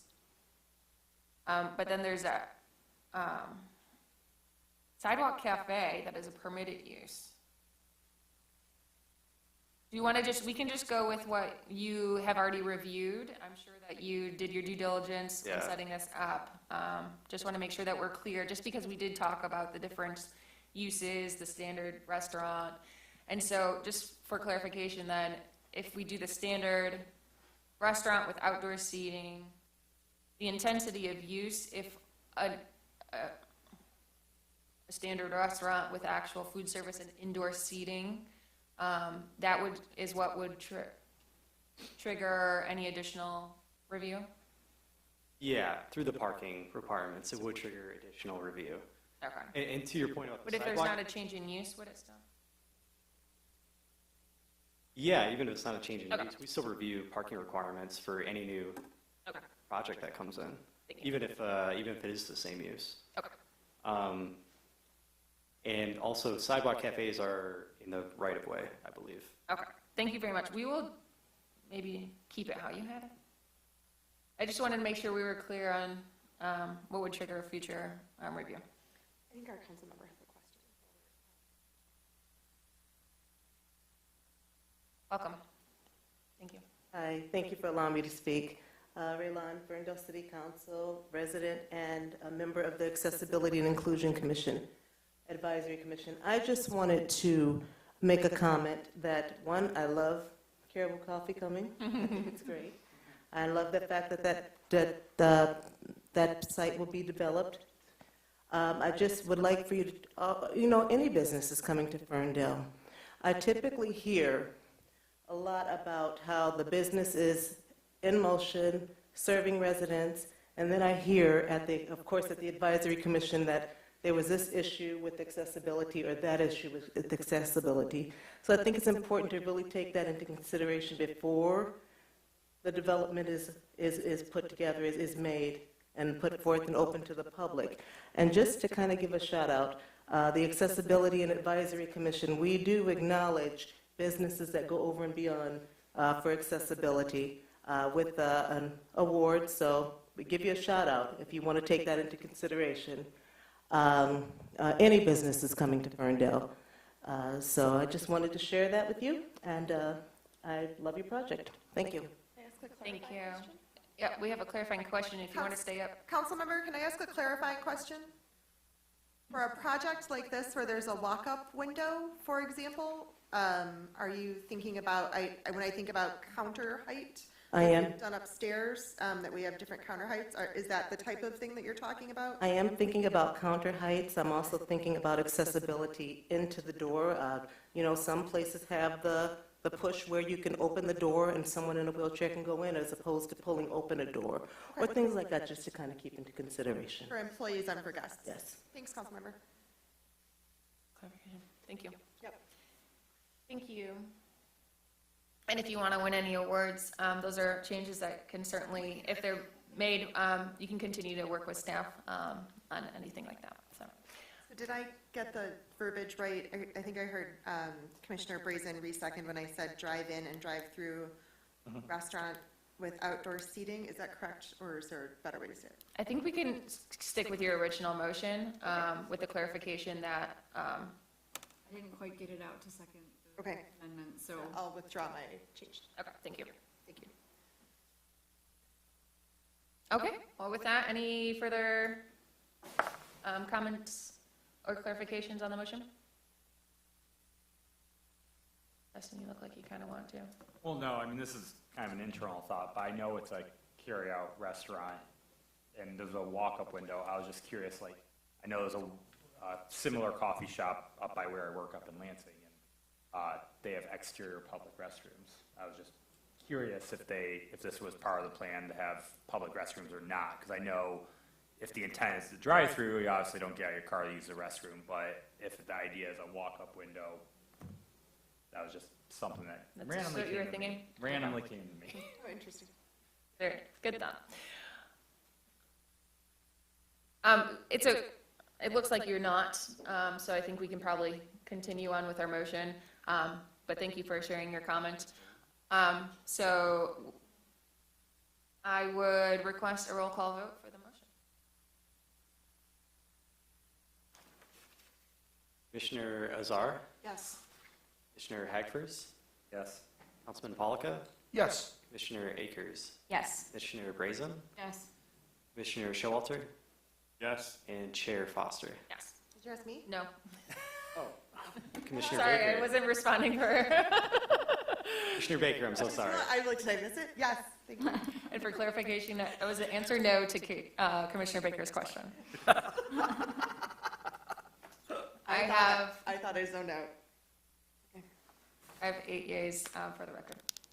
All right, I think we got our site plan items captured in the matter of 22132. Oh, I'm sorry. No. Do you want site plan or no?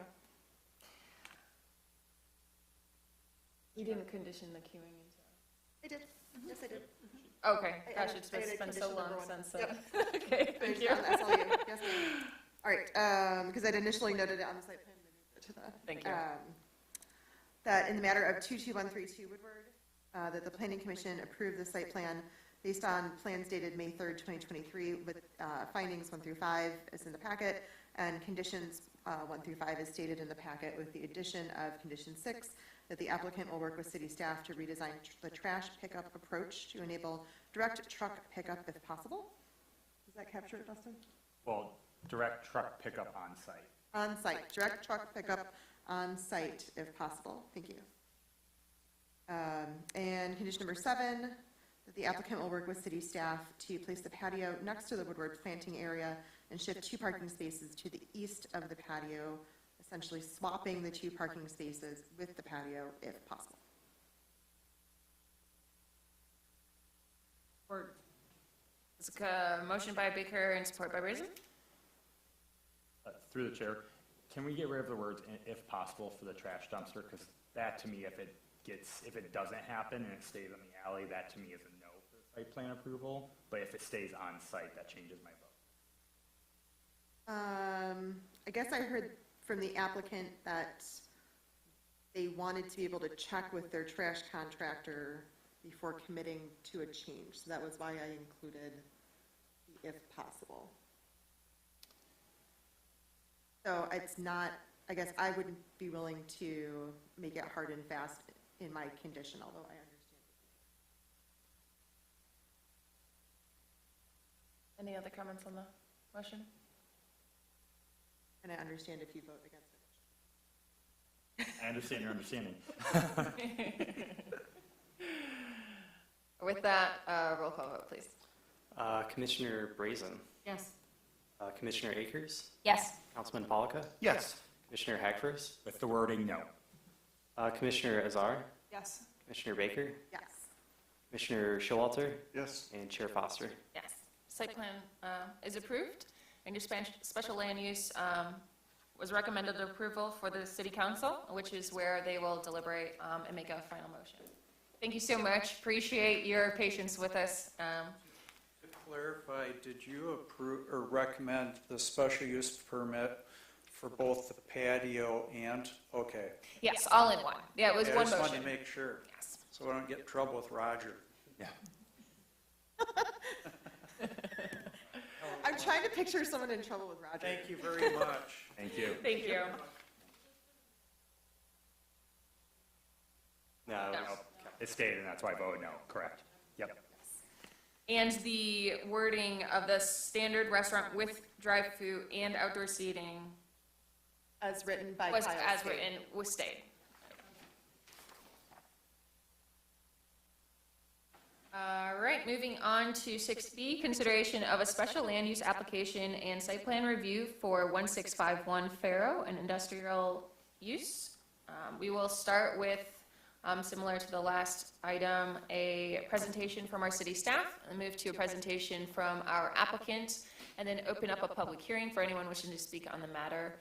And after we close the public hearing, we'll move to the table for deliberation. So starting, thank you, Kyle. Okay, here is an overview of 1651 Faro. So this is currently a vacant site. It's been used as a parking area. So it does have striping, but I don't think it's been used very much lately. If you've driven by the site, it's not in great condition. It's pretty overgrown. The striping has faded. So the owner is proposing to develop a 400-unit self-storage building. All these units will be interior out the site. This is the M2 fully industrial, general industrial zoning district. You can see it's behind Garden Fresh. This vacant parcel on the aerial is being developed as a marijuana site, which you may recall got approved last year. And it does abut what is known as Saratoga Park, which is about a 40-foot wide grass area. So that's the site. It's not very big in terms of the lot, but what they propose is the 5-story building, total square footage of about 68,405 square foot. Some associated site improvements. Self-storage is required to receive a special land use from the City Council.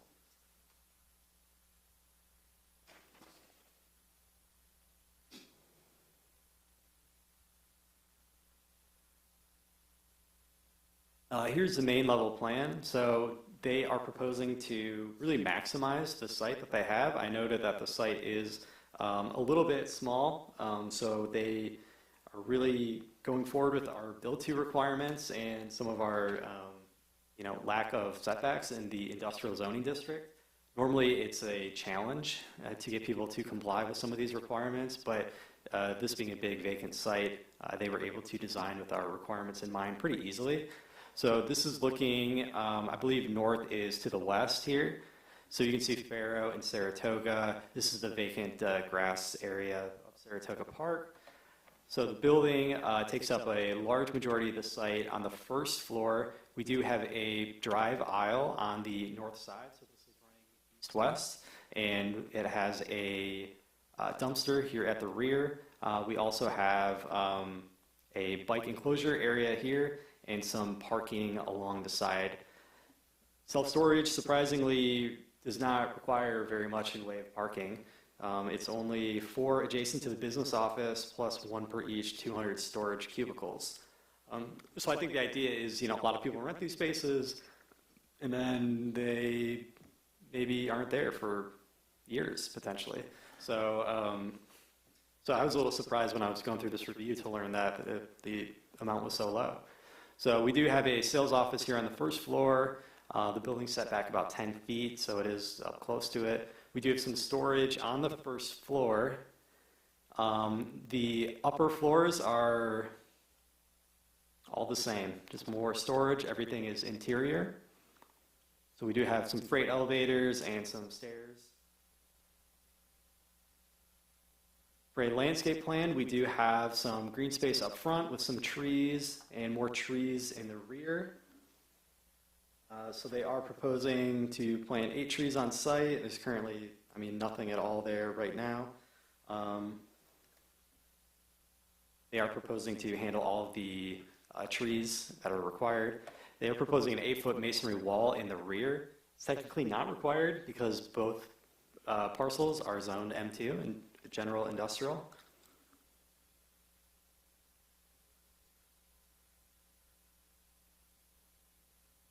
They're providing bikes both in this exterior bike locker as well as some bikes up front. I think that's all I have. I'd like to talk about the elevations. So here are the proposed elevations. They are proposing to max out the height at 50 feet, which is permitted in this district by right. So it's primarily metal panels and split face CMU, I believe. So, and also you can see here, I don't think I described it very well. These parking spaces are under, there's a bit of an overhang starting from the second floor up, so these are actually underneath the rest of the building, so you can kind of see that a little bit here. So this is the north elevation. This, you'll probably see it from 9 Mile, frankly. So it's a lot of metal panels and a lot of CMU. Both are permitted materials in this industrial district. Well, and technically the CMU is not, actually. I completely take that back. So as we all know, CMU is a prohibited material, but the Planning Commission can choose to accept it as is. I recommended that they bring a material sample to review that. This is the south face, so this is going to be more in the heart of the industrial area. If you've ever driven down Faro, it's very industrial. This will be the view from the west. And this would be the view from the east. So, in my opinion, I think these are going to be the 2 most public-facing. So they do have some windows for some visibility. In terms of what it actually looks like, they provided these renderings. So we do have plenty of windows, some pretty bold colors on the metal panels.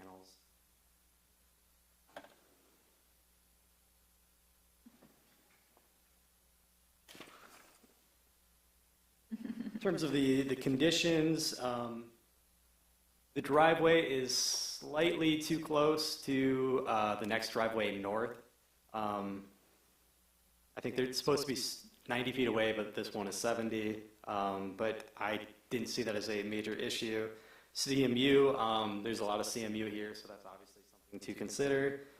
And there's a few things that need to be cleaned up on the final site plan, like color elevations, although they've provided this color rendering. Private open area calculation, they didn't have the full calc on the plan, but they've given me the number after the fact, and they do meet it. They just need to show it on the plan. We need to adjust the EV charging station location, and we need a dumpster detail. With that, I'd like to turn it over to the applicant, who I've spoken to many times but never met. Brian Howard. Yeah, that's Chris. Welcome. Hi, how are you? Brian Howard with HF Architecture. I would like to hand out a document.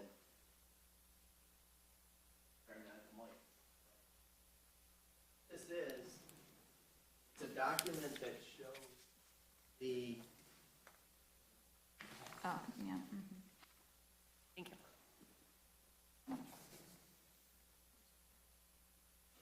It's a demand study that shows within a 3-mile radius that we are short like 570,000 square feet of storage. This building happens to be, as Kyle mentioned, 68,405. I was also just told recently that there's another storage facility going up about the same size as we are. So as you can see, there's a major demand for this in this 3-mile radius, and then even more within a 5-mile radius. So when Chris came to me and asked that we design a storage facility, as an architect, you don't get very excited about designing a storage facility. What we tried to do is do something a little different than the U-Hauls, than the self-storage ones that you see up and down Rochester Road or Troy or wherever it happens to be. Hence why we really looked at creating something that was very vibrant, very enthusiastic, very exciting for us, as well as for the city of Ferndale. Hence why you see the cantilever that's occurring on that north side. Also, while you start to see a variety of materials, but also a variety of color.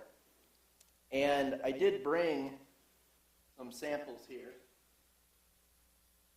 Kyle did mention about the issue of the block. Thank you.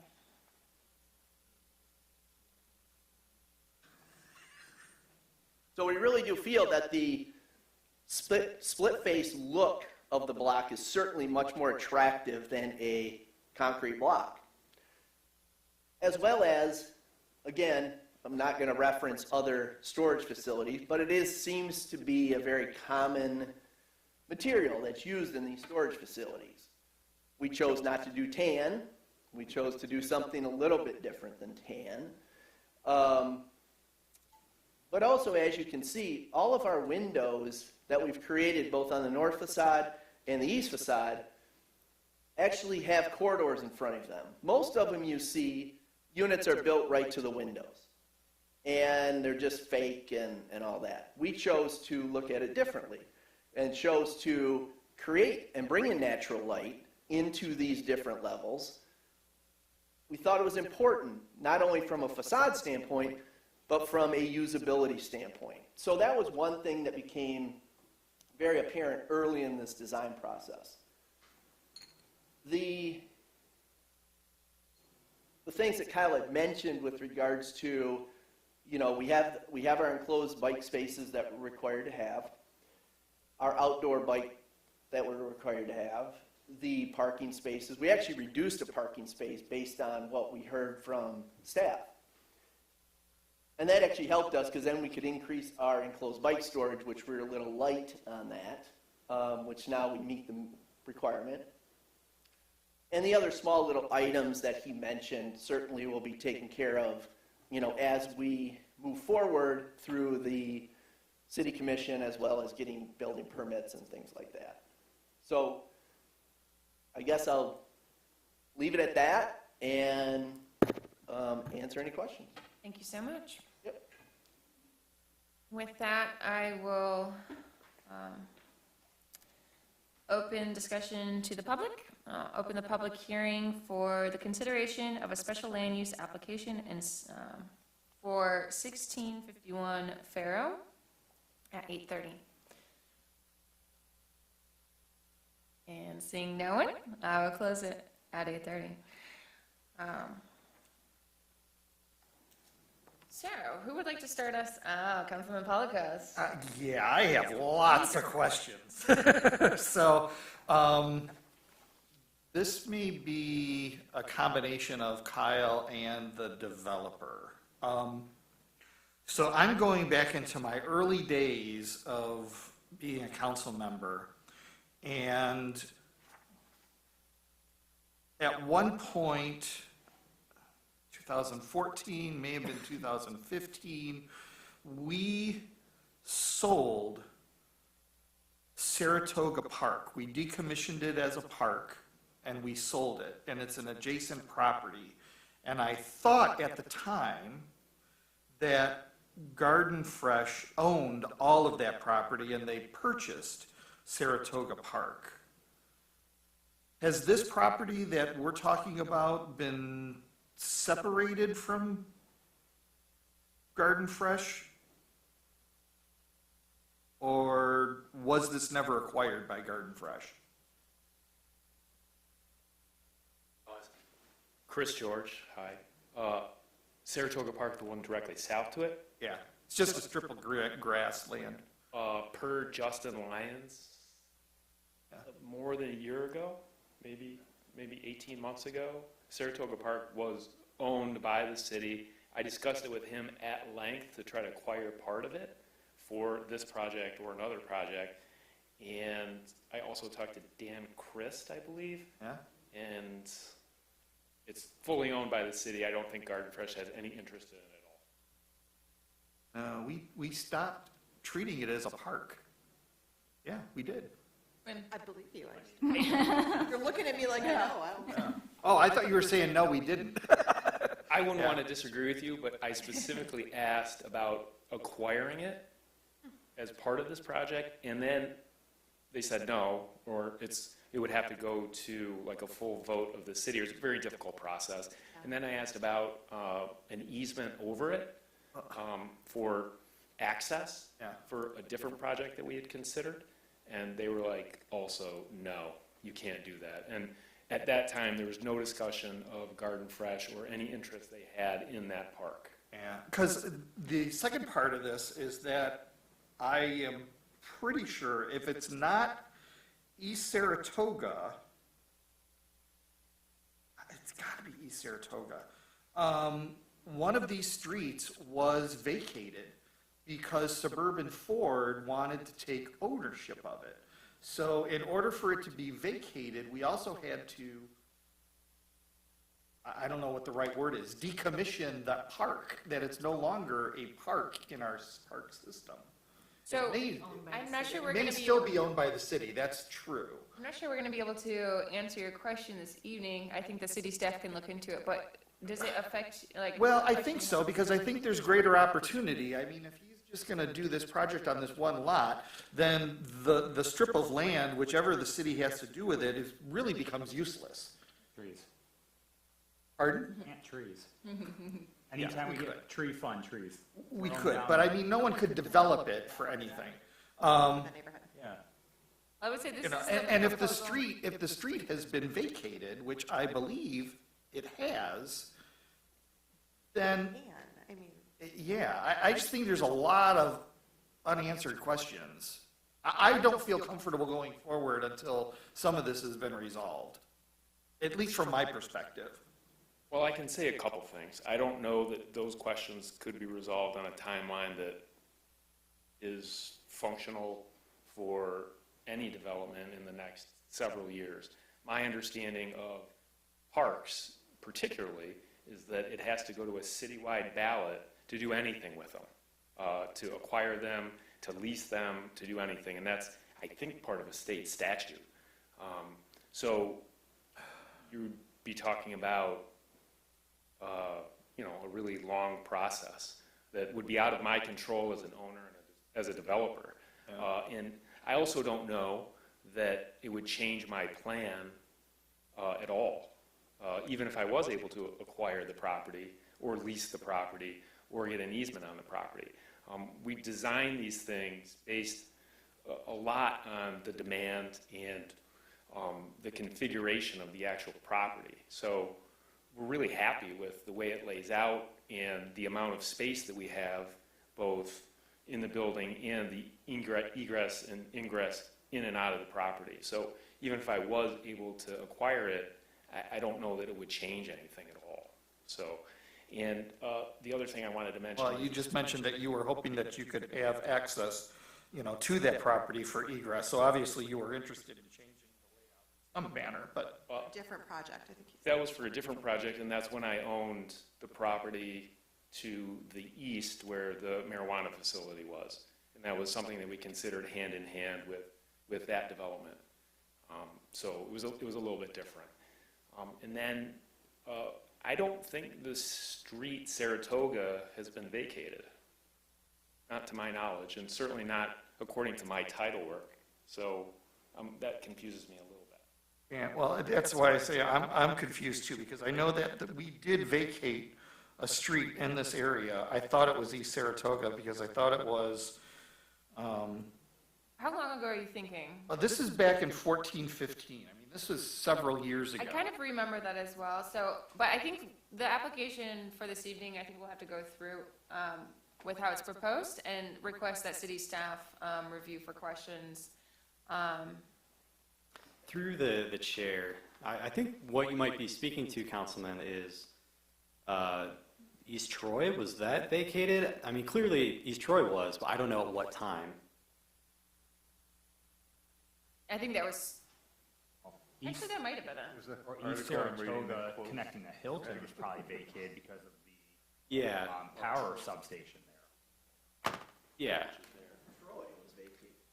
Yeah, Troy was definitely vacated. It's just, I don't know if that's how long ago that was, or if that's the one that the councilman's talking about. I have a survey, can I? Yeah, it's probably in here. Yeah, when is this from? 2014? Yeah, 2014, see? Yeah, we decommissioned Saratoga Park. So this is what was vacated going. Oh, that was Ferndale Troy North Street. Side. That's Okay, right. I got half of that, and Garden Fresh got the other. okay. But Saratoga. See, I knew Garden Fresh was involved here. Okay. Saratoga down Saratoga here. was not, you're correct. Okay, it was East Troy, so I apologize. Thank you. I apologize. To double check. Thank you. You wanted to, but you realized that you couldn't because Saratoga Park needed to go through.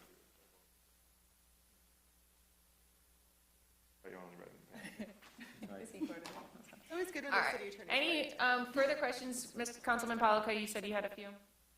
Or should we move on to someone else while you're? No, go ahead. Go ahead, that was my big brouhaha. I have one question about building materials. Okay, so through the chair. As a consultant who subs out work, I've seen a lot of UV damage on things that we didn't expect to be UV damaged. I just want to clarify that with this large south-facing red vinyl or It's some metal. material. It's It's a metal? Yeah, Okay, so the coating is that UV material resistant. is the actual metal panel. Okay, And it's a baked-on enamel finish on there. okay, perfect. So it's not your vinyl siding, it's not your, so That's what I wanted to hear. Thank we you. specifically care about that too. How long of a warranty does the finish have? Like, is it like, it's not a pollock finish or anything? No, it's not an inexpensive material. And what I will say is that we're putting the same material, similar color, onto a five-story building we're doing in Royal Oak. And again, south-facing, west-facing. And I want to say it's like a 20-year warranty or something to that effect. I've been seeing about, on the finish I was using, it was very close to this color. But it's also an aluminum composite material, so it's not necessarily apples to apples. So I was wondering what kind of warranty we're looking at for finish. I think it's in that neighborhood. Okay. Thank you, Commissioner Akers. Anything further? No, not for me. Thank you. Got this, Matt? So this is like, in terms of the CMU, I know CMU comes up kind of frequently these days. And I think that the city takes a relatively hard line on CMU because I remember with Delacorte, I remember talking to him about CMU when they made their decision, I think, to abolish it. He said that the reason why they didn't like it is because people were just painting CMU, flat CMU fronts. And they made a decision just across the board to wipe it away, and it wipes away materials that don't look as bad as painted CMU. So I think in our zoning ordinance, I would like to revisiting some of those items, but I think that given the industrial district, given the fact that there's like an EFIS building right next to it, I don't have a problem with the CMU in this Thank you. Does anyone else have any? Any other questions or concerns on the special land use or site plan? Or to Matt and Deb and Krista on the. We've had a lot of it lately, either the burnished or the split. Through the chair, just an aesthetic thing, and it's just my own, is the red on the west side is facing a residential, and I just think it's bright. So it's going to catch the sun, it might reflect. It's just, you're going to see this big bright thing. So just wondered if you'd considered anything more neutral on that side. Well, we really looked at a consistency to the building, and bringing in a different color just on one facade, really I don't think would create, I design in 360 degrees, and so that west side. The thing I will say though, is it does have more of a matte finish than a glossy finish to it, and the reflectiveness of that certainly is going to, reflect the sun, certainly. But I don't think that by bringing in a color just for that facade, I don't think would really, from an architect standpoint, I wouldn't be too excited about that. Well, I don't want to speak for Krista, but I think she was saying, is red integral to your brand, or is red just because, I think it was more, have you just thought about other less loud colors for your metal panel color, period? No, we did. We thought about that. We did. We kind of liked, as again, how I stated my presentation was, we liked it being vibrant. We liked it being more unique. It's not the U-Haul orange, and in our opinion, we actually did a couple studies. We actually did a dark metal panel that you kind of see underneath the windows. We did that on the siding. We didn't like that because it looked too heavy. So really we kind of landed on this idea of creating more of something that's, exciting. And that was kind of our rationale behind it. Thank you. I like the color. I think the branding on the residential side is going to be very loud and change their sense of place a little bit more, just because it's a very bold color. So that's my perspective. I do have a question that's related. There are some tree/shrub vegetation on the west side. Is that on your property? It doesn't show up on your The plan. ones that are existing that are currently there? No, it's iffy. The thing is that existing chain link fence that wraps on Faro and also against the park and then on the back is skewed off of our property lines. So there may be some of those shrubs that have, grown into or onto our property. And I stated a specific language on the drawing that says, hey, if any of this is on our property, we're taking it down. And one, you're going to lose them anyway when you put this masonry wall up, right? You got a footing, you got block wall. So whatever is against there is going to get removed anyway. So I would say that whatever happens or whatever is encroaching on us will get removed.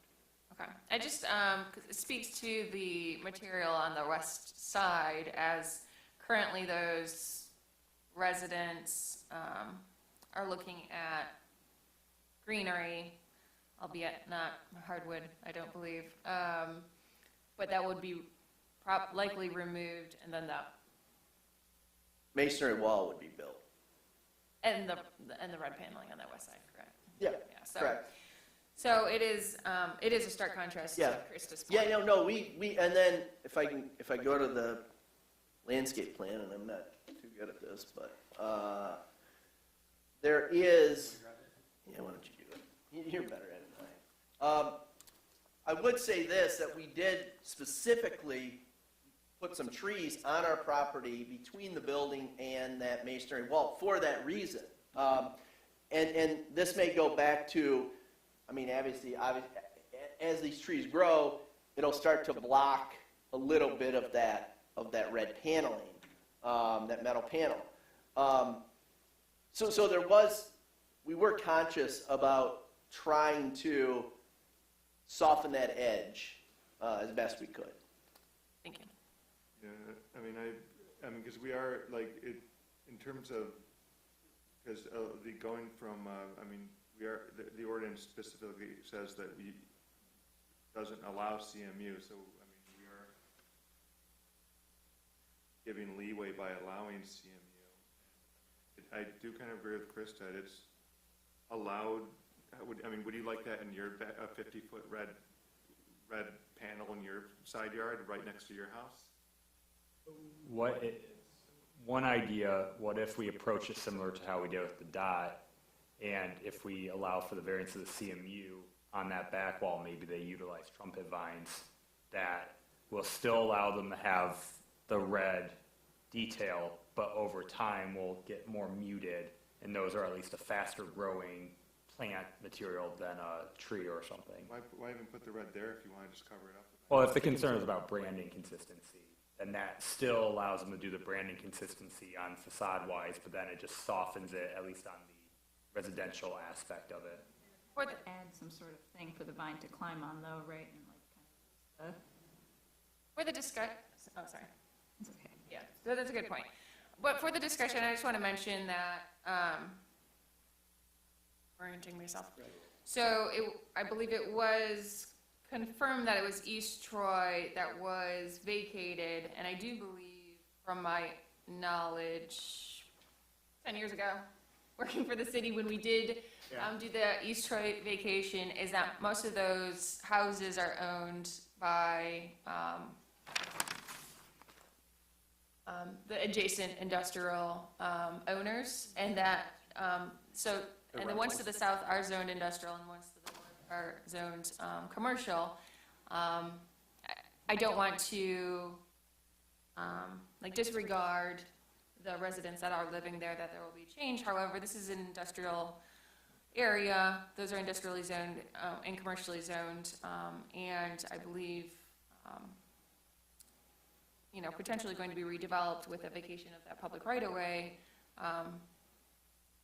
Actually, I still would like to hear, actually, if you come back to us about the if that East Troy, directing this question to staff, you don't have to address it now, but if you could come back to us at the next meeting just to clarify what's going on in that. Oh, like the story behind it? No, East Troy, because I'm just curious, how do we vacate something where all the parcels are lined on the public right-of-way if they don't have a egress from their house? No, the It's the end cap of East Troy. Oh, just that. Oh, okay. Gotcha. My bad. yeah. So, if you're going down, what is this? Never mind. Nope, I'm good. Yep. Honor. Yeah. So it is a street, and then it kind of just dead ends. Okay. I think there was discussion Yes. about that, though, because I remember this whole thing, too. Yeah, there was a conversation about East Troy, because I remember having a conversation with it wasn't Suburban at the time, it was the dealership. Yeah. Anyways, it is true that there are C2 and industrial zones. Any further discussion on the building materials or any other concerns or questions on the site? Just, if I could make one quick statement. We're not opposed to changing that west facade to all masonry block and terminating the metal panel on that west wall. So it would be a flat masonry? Would be the same split block. face Correct. face masonry. Yeah, it'll just run all the way up versus just going to the first floor currently. We already have stair tower that already goes all the way up on that facade anyway. So we would not be opposed to that if if commission feels like it's a better solution. I appreciate that. Personally, I do not think that is a better solution to have a flat wall. I think that's something that our ordinance speaks to as well, that there's variation along a long wall like that, although I am not an architect. So, I'm sorry, is the question, flat, split face, or red panel is the options? Those are the two that the applicant is proposing, yes. I understand, through the chair, again, I like the red. I don't know that that side needs to be branded, but your point about it being a big blank wall, I don't know if it were a neutral color panel, I guess it might just sort of blank too, but either way, especially with your point that those are, the residential is not zoned residential and owned by industrial. It's owned by the industrial, it softens my view on it a little bit. If it's, Don't know. I would say that I can confirm that it's zoned industrial and commercial. I cannot confirm who owns those properties. Yeah, because so the I do want to mention that. only reason why I can't, I don't think they're owned by the industrial is because we did that approval of the project at Bonner, and we had a lot of the residents from this exact street come out. And if they were owned by the industrial, I feel like there would have been more of an understanding that they were somehow all interconnected, and they all seem to be individuals, not really tied in any way, shape, or form. But They may or may not, yeah. Yeah, and through the chair, you brought up a great point about the articulation. So the ordinance does speak to breaking up a big blank wall, which I think this does. I mean, generally we don't get too much into color, so I don't know from a approval standpoint how we can really control that, but it's a great point.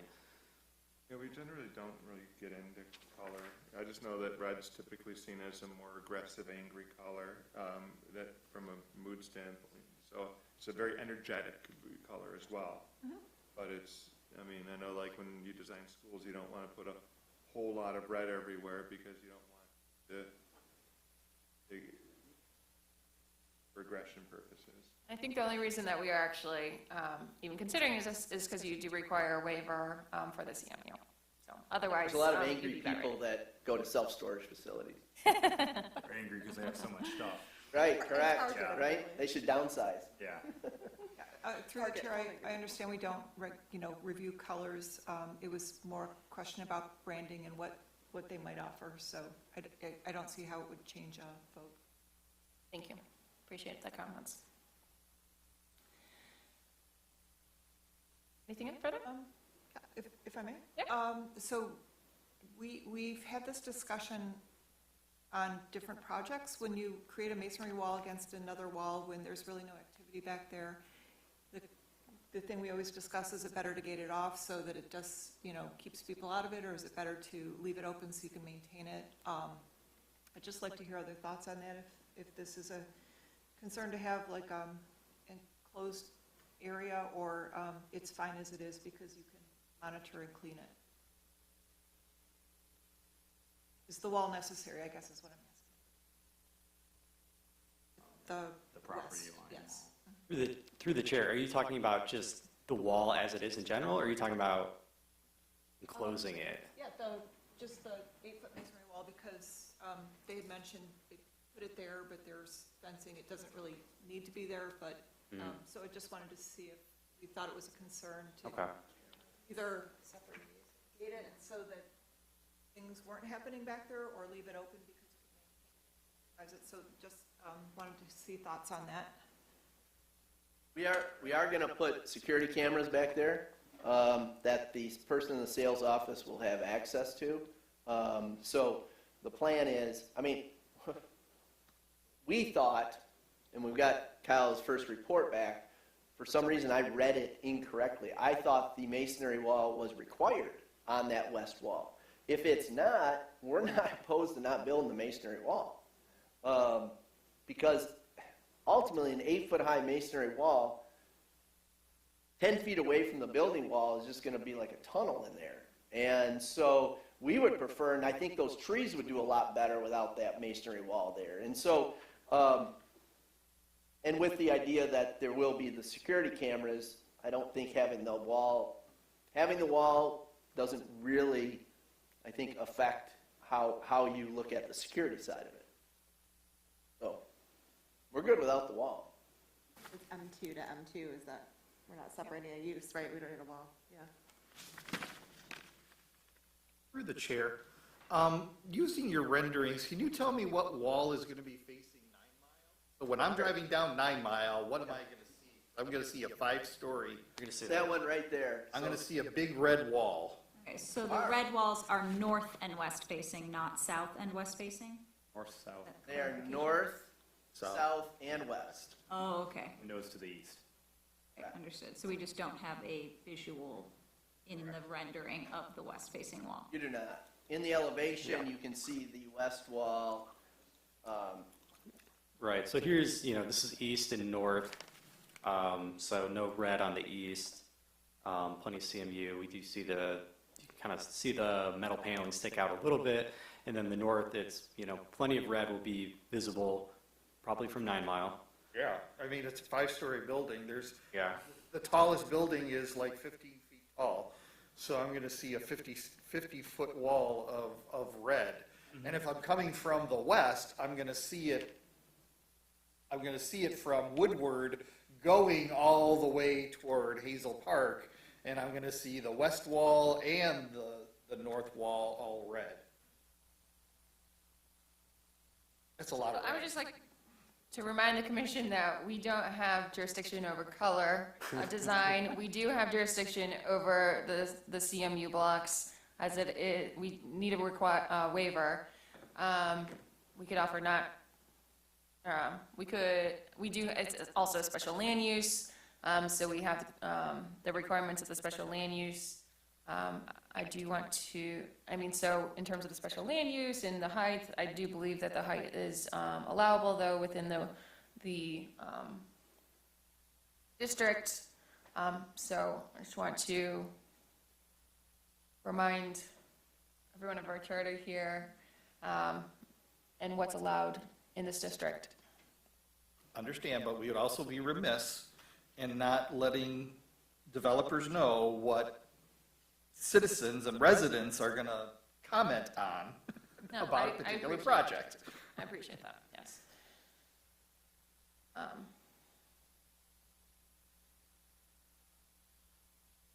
And we do have to approve a waiver in terms of the building materials as it is proposed.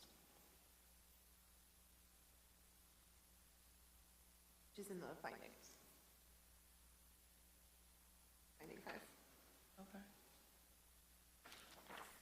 You want me to start with the site line? The special land use? Well, so, yeah.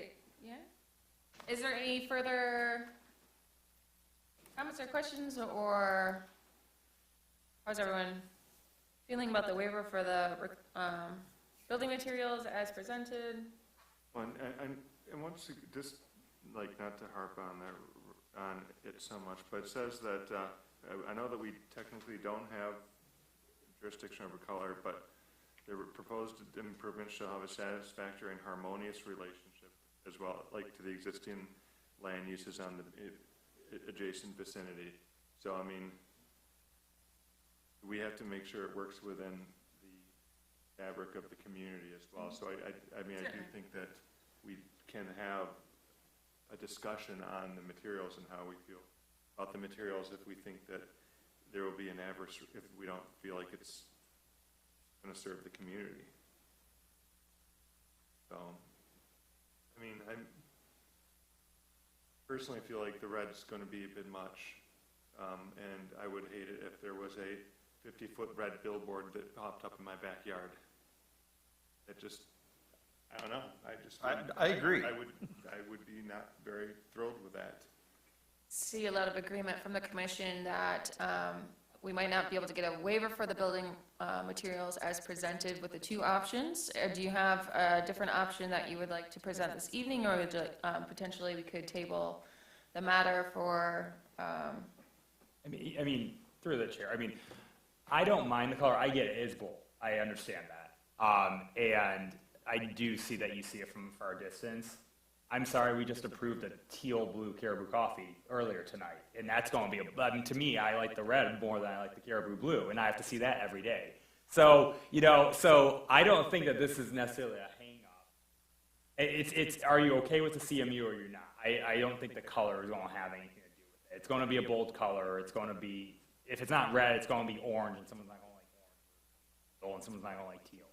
But is it the CMU, is that a hard stop, and that's what we need to tell them to change, or is it just? Yeah, I guess if they were to switch it to brick, it would be fully in compliance, because it would be 75-25, and in this application, I don't mind CMU over brick, in this application, in this area, so. But if it were to change to brick and if everything could be exactly the same, it would still be, I think that at that point, it would be able to be approved, I believe so.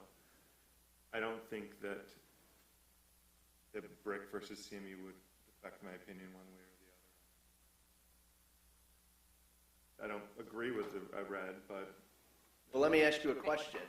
If it went from CMU to a brick, that falls in compliance of what the ordinance says, which means you can't argue the red. Correct. Yeah, that's exactly what we're saying out here. That's exactly what we're saying. So, I mean, I'm just saying that if we're arguing about CMU. Well, so, sorry.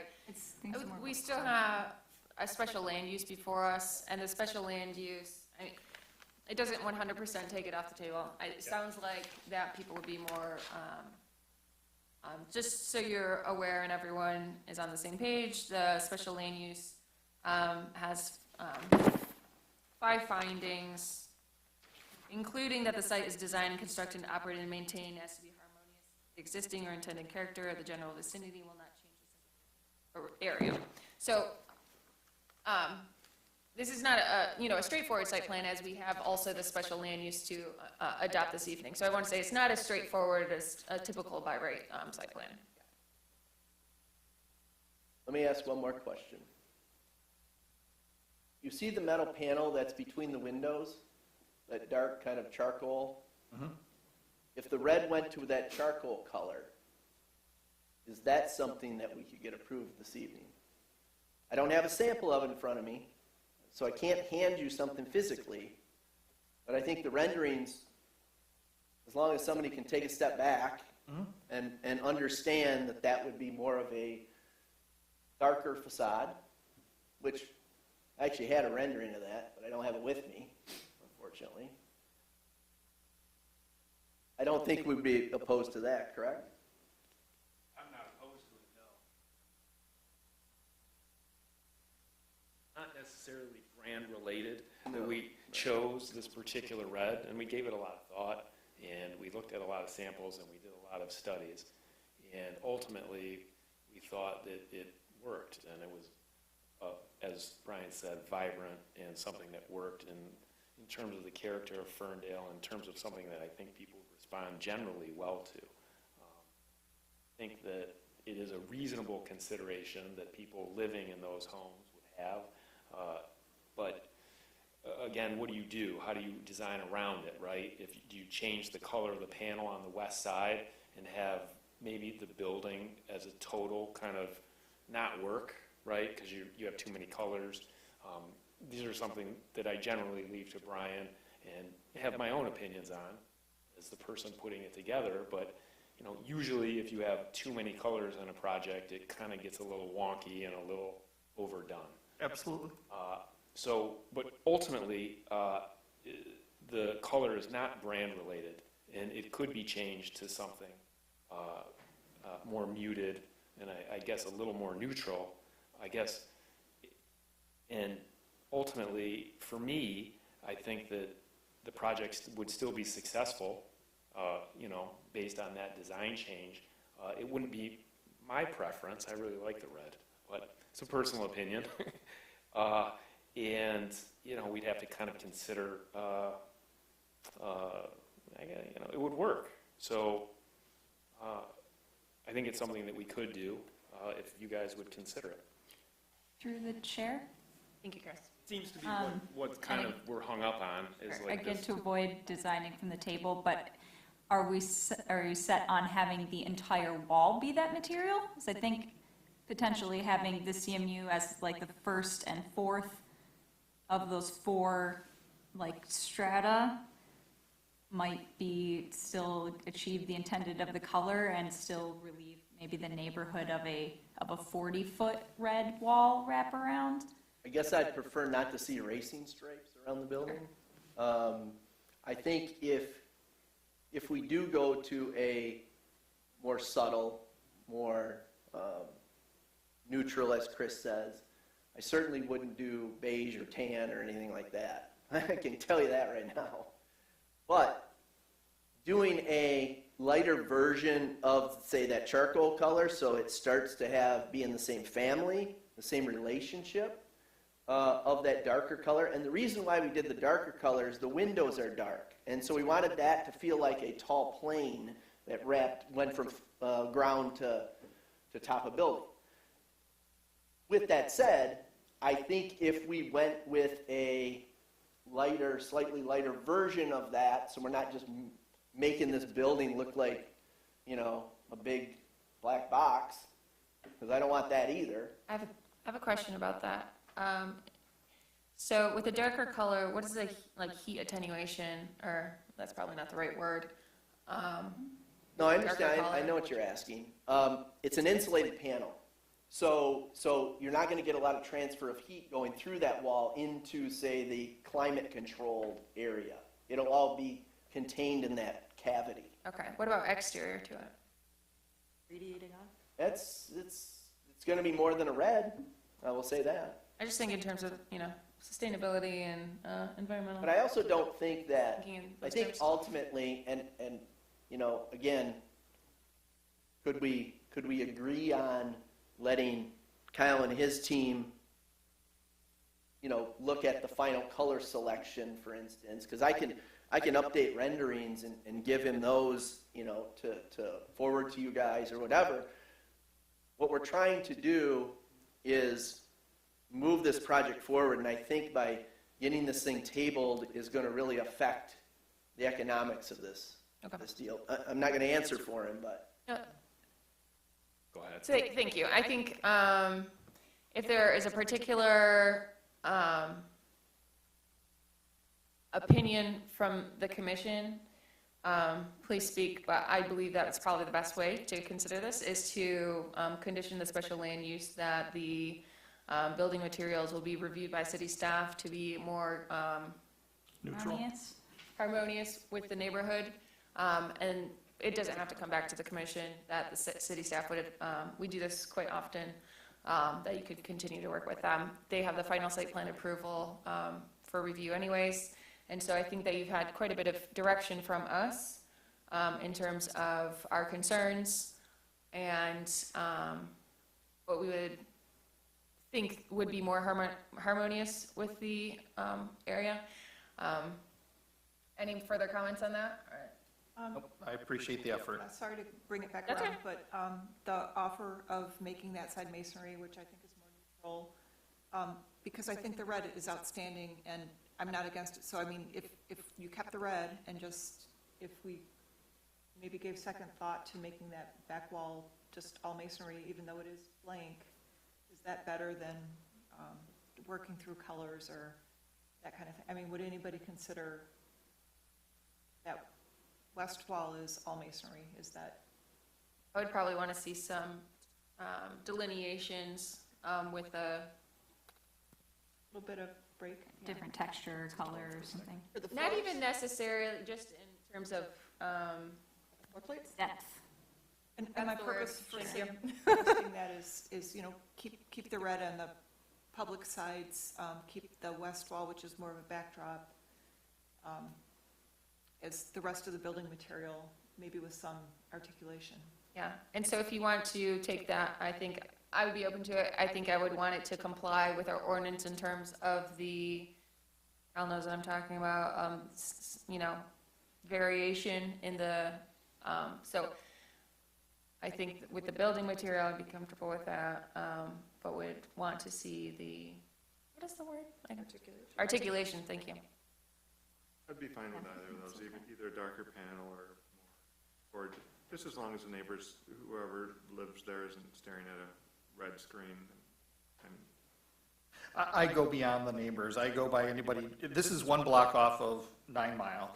It's going to be anybody driving on 9 Mile, which is most residents. And ultimately, it's going to be council that hears, how could you approve that? Why did you let them build a big red blob of a building, you know, that I have to drive by? Because it's the only thing I'm going to see for a mile, because it's the tallest thing for a mile. He doesn't lie. I mean, I understand the concern. I would say personally, The west wall is my big. everyone has different design preferences, and they also have the rights to their property and to what they think that is agreeable. I do want to, consider that it is harmonious with Ferndale, and to that extent. So I do appreciate the comment, but I do want to, we'll always have people who don't like every design, unfortunately. I think Commissioner Akers is right with the harmonious. Yeah, I think if it was a 3-story building, I think we'd have zero problems. It's just that it's so much taller than everything else that it's not even our issue or how it looks, but a public comment and harmony with the area. Just like you said, in Royal Oak, using this material, they have a lot of these 5+ story buildings right in their downtown, which is a different, a neighborhood to be in harmony with than ours and in that area specifically. Thank you. So, but we also acknowledge that a lot of this is decision finally.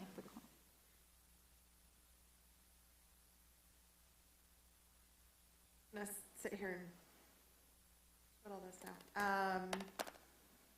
Am I ready? Start with special land use in the matter of 1651 Faro, that after a public hearing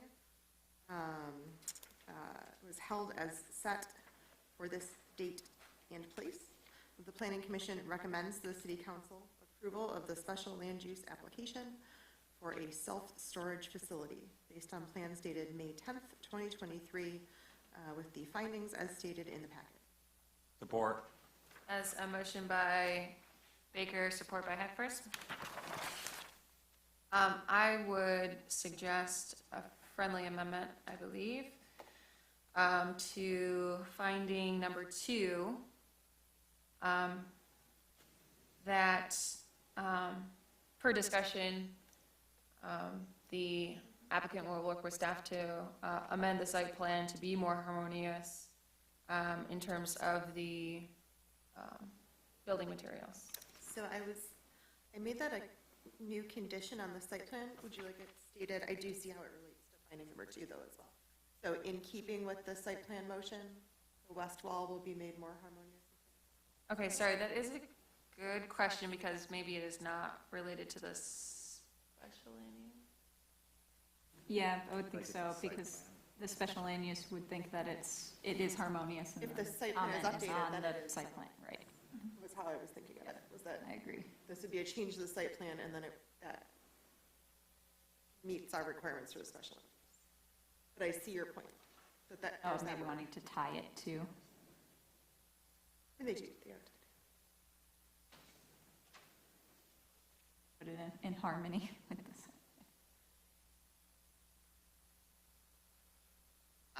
We just want to get it right.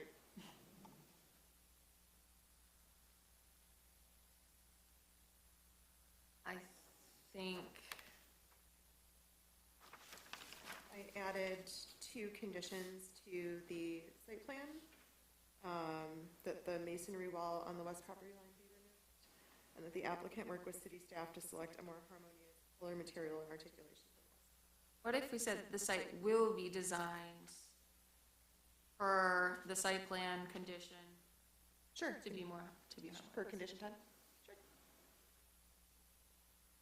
for our discussion, I think our intent and what we're trying to do is relatively clear. It is, I just think that in terms of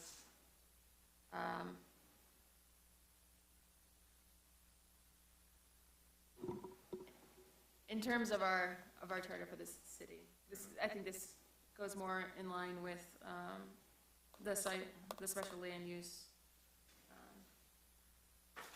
discussion came up because of the neighborhood compatibility. So if the finding number 2 reads, the site will be designed per site plan condition number 10, constructed, operated, and maintained so as to be harmonious with the existing or intended character of the general vicinity, etc. And then condition 10 in the site plan ties to that. One of those would be tying a recommendation, and one would be so if we tie that condition to an approval, has more teeth. If you apply it to a recommendation, it's up to city council. I've got it as a finding in the special land use and a condition in the site plan. And I would tie the condition to the special land use. That's what I did. Right, I said condition number 10? No, I meant vice versa. The site plan condition. Oh, We tie make to it the- condition number 1. In the site, wait, So, no, sorry. So the special land use finding, as you stated, that there will be, but then the condition to the site plan would just reference the special land use. Condition number 10. And then I think also that this provides, though, we have 2 council persons here this evening, but providing that amendment to the finding, I think will help with the discussion at the city plan, council, where this will be ultimately approved or denied. Yeah, but council can only approve the special land use, we can't approve the site plan. Correct, but I believe that because of the finding for the special land use at the site. Number 2? Yeah, the finding okay. number 2, that talks about the character and being harmonious, that if we amend that to reference our discussion, Okay. and that they will be working with the city to make it more harmonious, that provides you the direct Yep. language and specificity that this was, a big part of the discussion and the approval for the site. I would encourage the developer to then have those decisions made so they could present it to council at that time to say this is what, we're proposing. If you just bring the rendering, just bring the updated rendering. Yeah. City council make it. Well, then they'll know. They'll know whether or not it's harmonious.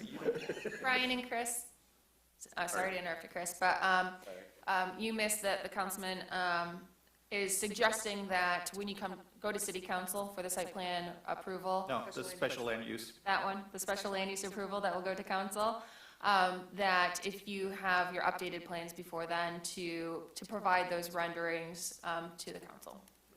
Thank you. If we look at that west elevation right there, there's a slot of red metal panel between the stair tower and the bike storage building.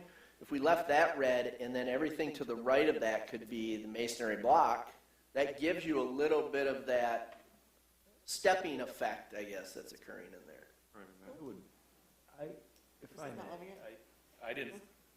If I may, I didn't fully understand the conversation here between those guys. So, However, I want everyone to know that the west elevation, I just need to get this straight in my brain, is the one that faces the homes. Correct. Yes, correct. And I am not at all opposed to changing both those panels to something that is more neutral and works better with the neighborhood, and being cautious that people live there and we don't want to have an eyesore for them. So sorry to disagree with you, but if those 2 metal sections that were red become something more neutral, I'm absolutely fine with that. Appreciate and it makes sense, and I wouldn't want to have them be 2 different colors, because we're going to pick something that works well with the masonry material and is harmonious with. I appreciate that, but this is part of the problem of designing at the table, is you have a lot to consider.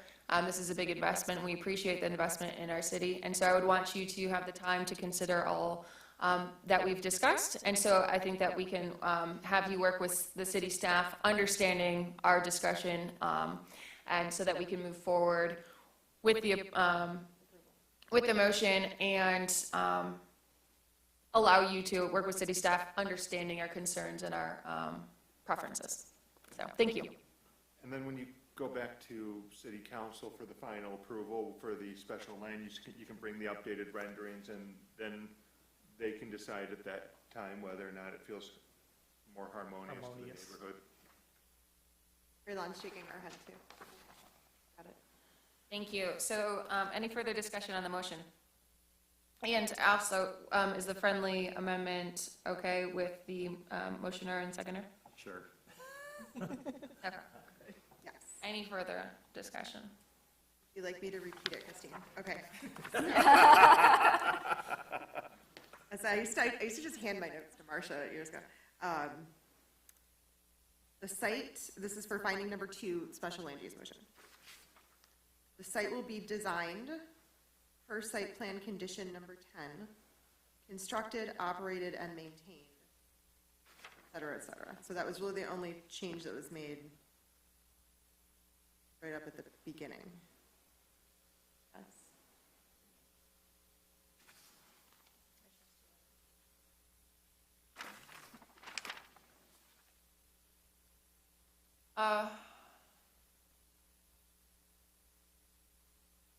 And then the site plan, then I have the condition number 10. Can we have a roll call vote on the motion, please? Commissioner Showalter, Yes? Commissioner Brazen, Yes. Commissioner Akers, Yes. Councilman Polika, Yes. Commissioner Hagfors, Yes. Commissioner Azar, Yes.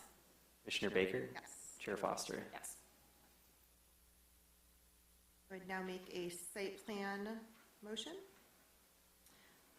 In the matter of 1651 Faro, that the Planning Commission approve the site plan based on plans dated May 10th, 2023, with the findings 1 through 6 as included in the packet, conditions 1 through 8 as included in the packet, and the addition of condition 9, remove the masonry wall on the west property line.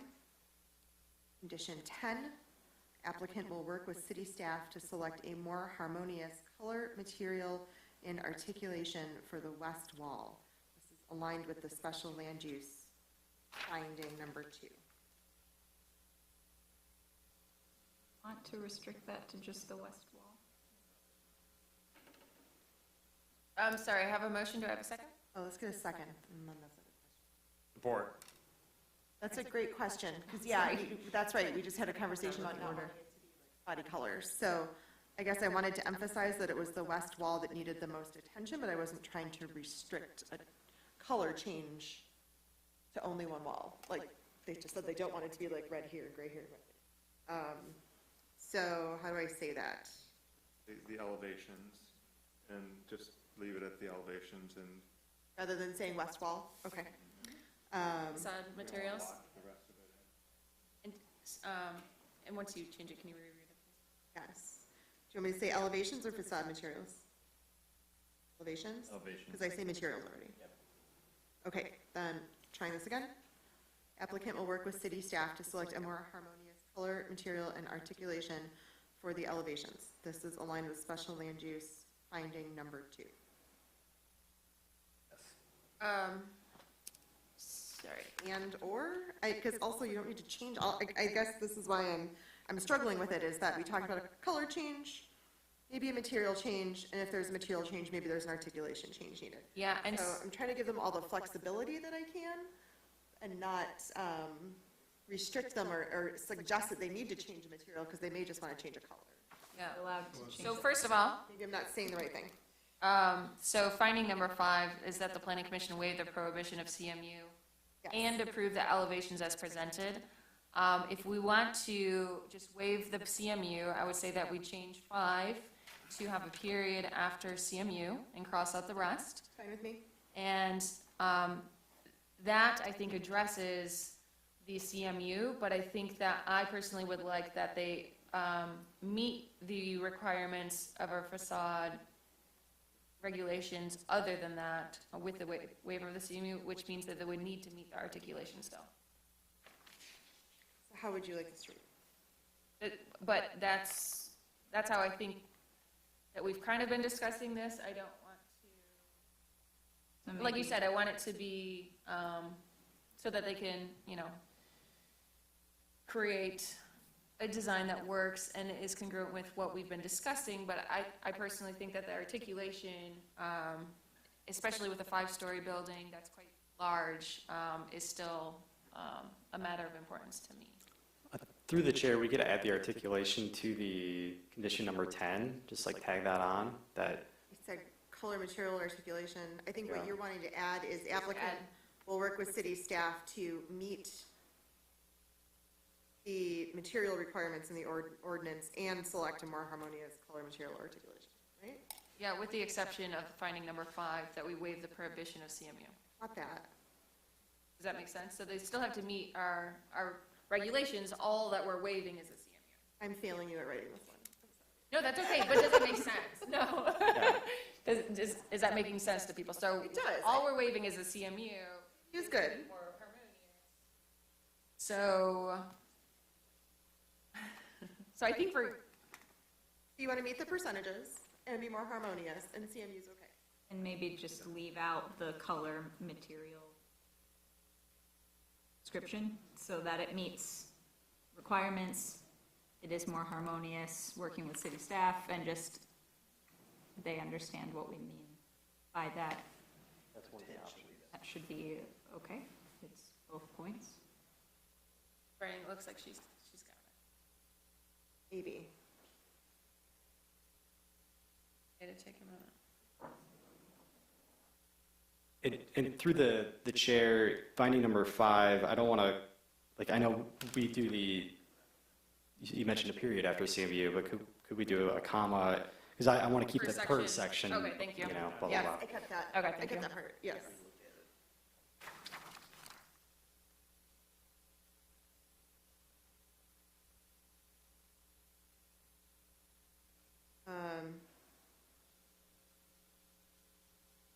Try this one. Okay. Thank you. So this is understanding that in finding number 5, we struck the words "and approved the elevations as presented." We kept the comma per section 24-181D9. But a potential 10 would read, "The applicant will meet material requirements, CMU exception is granted, comma, and work with city staff to make building more harmonious with neighborhood." Building will make building elevations more harmonious with the neighborhood? Add the word elevations?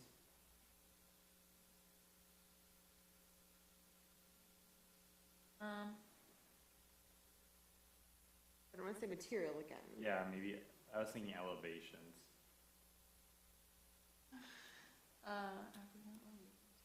Exterior. Building exterior. Applicant will work with staff to make building elevations more harmonious with neighborhood, and meet material requirements, with the CMU exception as granted. So switch my You want me verb tense? Or how do you do that thing? With your CMU Do it. exception. Yeah, you do it. You do it. So applicant will We're work. gonna hand this to you, Christine. So applicant will work with,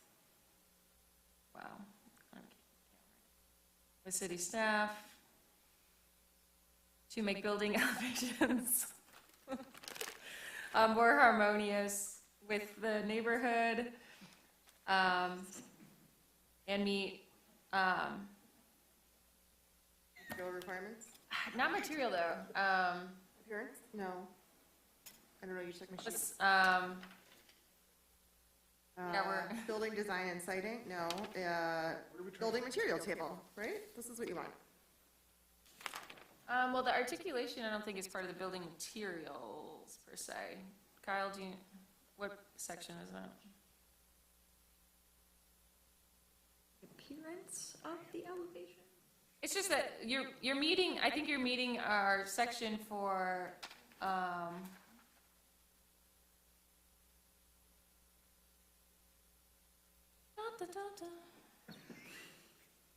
architectural compatibility? Sure. Oh, I like that. As long, From the ordinance. as long as it applies to districts. So, We're doing this to try to give you as much flexibility as possible. yes. So, I understand, no, I understand, but I think ultimately what we just have decided, just as the red became more of an issue, is changing the red completely to just another color. Keeping it as drawn, so the metal would be where the metal is, the black would be where the black is, and we'll just change the red to a more subtle, more Harmonia. yeah. dull. So currently, so what we're saying is that you're getting the CMU waiver, which is what you need, and that you're gonna make it more harmonious. Yeah. And so we're just making sure, though, that you're still meeting the other requirements as stated in the ordinance, which you already currently are. I believe, Kylie, we weren't requiring any other waivers on the architectural compatibility. Okay, so we're not changing anything. We're just having a hard time wording it because it's 9:30 at night. Apologies. I understood. Okay, so applicant will work with city staff to make the building elevations more harmonious with the neighborhood while meeting the architectural compatibility requirements of section 24-184. Christine, you're gonna have to get this off the recording because I'm not writing it down. With the CMU exception as granted in finding number 5. I would take that friendly amendment. Second. Go team. Thank you. Any further discussion on the motion? Thank you. Oh, and I have your pen answer. Kyle, roll call vote, please. Commissioner Hagfors. Yes. Commissioner Azar. Yes. Commissioner Baker. Yes. Commissioner Showalter. Yep. Commissioner Yes. Brazen. Yes. Commissioner Akers. Yes. Councilman Polika. Yes. Chair Foster. Yes. Thank you for your patience, you. fellas. Is there a way? No, I think it's within the finding of the site plan. We don't need a separate, just like a parking waiver. Yeah, thank you, though. Thank you. Oh, Thank you. Yo. Thank you, appreciate it. Thank you. Sorry about your red. Thanks for Oh, Now we got your direct, I got your direct one. all I can think of is female red. I just couldn't get it. I'm sorry. No, you're fine.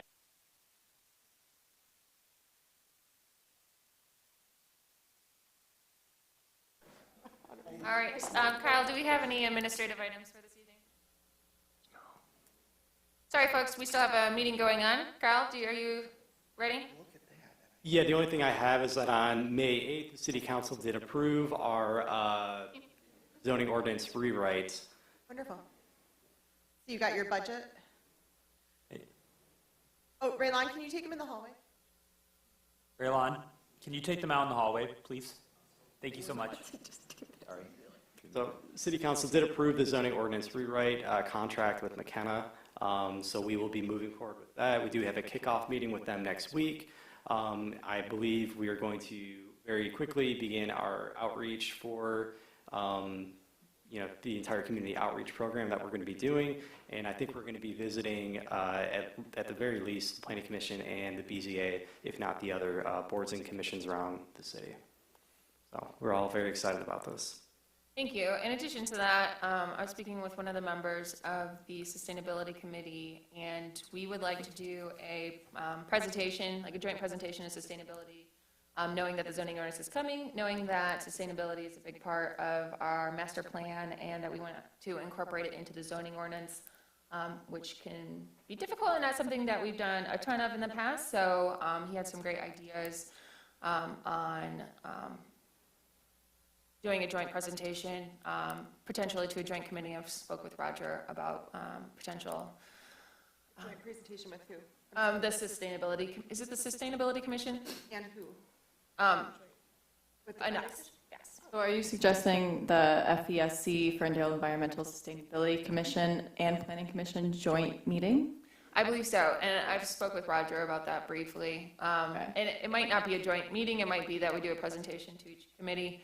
But I think that since we are so, that we would like to incorporate sustainability into zoning ordinance, I think that would be a really great opportunity for the two to cross-pollinate. So per our RC requirements, we are required to have one joint meeting per year, at least one. So this could be a good opportunity to knock that out, just saying. Thank you. also suggest, just because I was at a great ULI meeting where we had discussions and presentations from physical accessibility advocates, that based on what Councilmember Leaks May talked about earlier, maybe there's also a member or two on our Accessibility Commission that might want to do something similar. No, I agree. That was actually on my list to mention that I think that we certainly need to consider accessibility in our zoning ordinance update as well. I don't know if we would want to include maybe someone from the building department in a discussion like that, just to see, no, great suggestion, thank you. And clearly, building materials will be discussed as part of our zoning ordinance update as well. So I think, Kyle, just as we are looking at our schedule for the year, knowing that we are on a really tight schedule for the zoning ordinance update, not sure if everyone remembers or was clearly told that I think council or staff had a directive to have a fairly short turnaround for the completion of the zoning ordinance update, suggesting a 10-month schedule, which will be very interesting to see how tightly we can stick to that. But as part of that, I think we want to have conversations at the Planning Commission. And so I know it's particularly around the summer, it's difficult to get to meetings with travel and wanting to do other things other than sit here until past 9:30 at night. However, when we don't have meetings scheduled with business, that might be great opportunities for us to have discussions around the zoning ordinance. And I think especially with the tight turnaround, we'll probably want to use every opportunity that we have. And hopefully we can get quorum for those meetings, that we can have some fruitful discussions, because I think it will be really helpful to our consultants, as well as just getting a better outcome for our zoning ordinance. So I appreciate everyone's time and passion on the zoning ordinance in advance as we work through that schedule. Yeah, and just speaking of summer schedule, this popped into my head as a reminder. We did, when we approved the calendar, we shifted that July 5th date to July 12th. So just keep that baked in your mind. Thank you. Appreciate that reminder.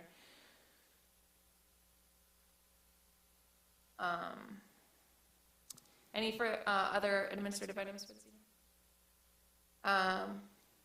On commission items, thank you, Commissioner Baker. I did want to mention the ADA stuff. I'm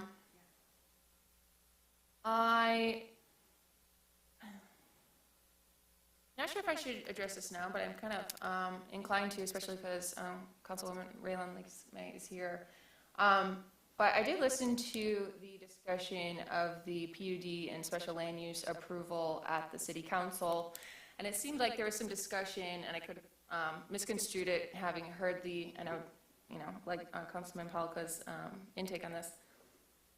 I'm not going to use any of the right words at this time of day. That it seemed like, so it did get approved for anyone who isn't following The edge. So for the edge, yes, for the PUD, the recent, that it seemed to be discussion that, like we had, very similar, that, housing is good, that it's needed, that the location is difficult because of the externalities of the adjacent industrial and being in the industrial zone. That it kind of seemed like, to me, that the discussion around council is that some of these things will get worked out in time, and I just kind of wanted to maybe discuss it and get feedback from Councilman Palka on that, because I wasn't at the discussion.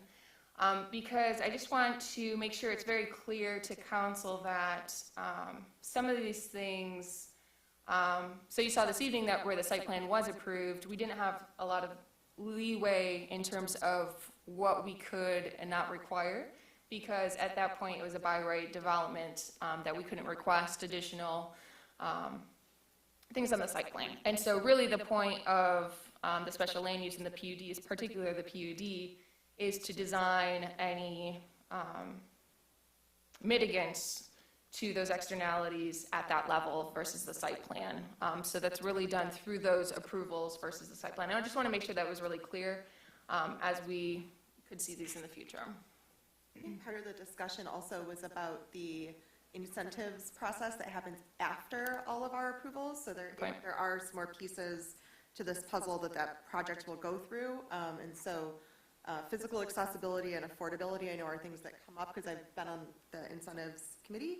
I know that those are things that come up as priorities and concerns if you're asking for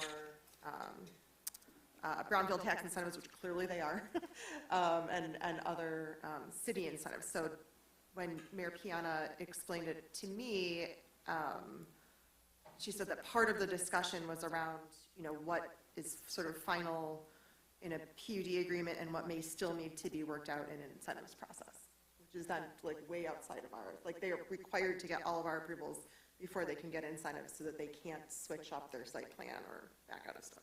Just real quick on that, a reminder to everyone through our affordable housing, I forget the acronym, plan that we have, but if for brownfield or so any tax incentives that the site receives, they would be required to meet the that plan, which typically requires affordable housing units. So I was just going to kind of add on to Commissioner Baker is that, yeah, it's really hard. You're dealing with the chicken or the egg situation of, we had this issue with the James, originally we provided them with incentives that surrounded around the convent building because they were going to rehabilitate that. And then they identified that there were structural issues and they knocked the whole building down and built something new and still got the incentives for the fact that they were going to preserve that building. So I don't know how we get around that. Council would very much like to know when a developer is going to be utilizing brownfield dollars and we have an opportunity to include affordability and accessibility into the development. But at the same time, we don't want to offer them all these incentives and then they just go off and change their plan because they can. Mm-hmm. I think that is a good point. And I think why we did adopt some new regulations around that. I think my point was more so that putting the residential next to the industrial and those externalities and the mitigants that we could have provided as part of PUD or site plan approval.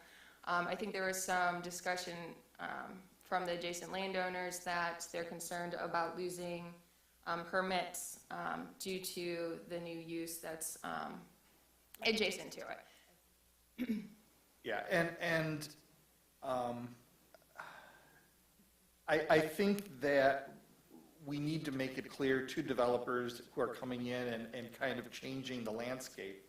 In this case, that's what they're doing, is that the businesses that exist there, whatever rights they have, they can't be compromised. For example, the Spray Tech, who sent us a letter saying that they have 40-foot air rights, allowing them to spray their exhaust, their non-toxic exhaust, but it smells.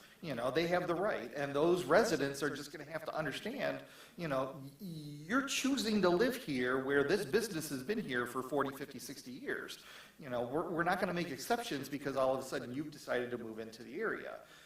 I don't know how we get around that other than clearly stating that when these approvals happen.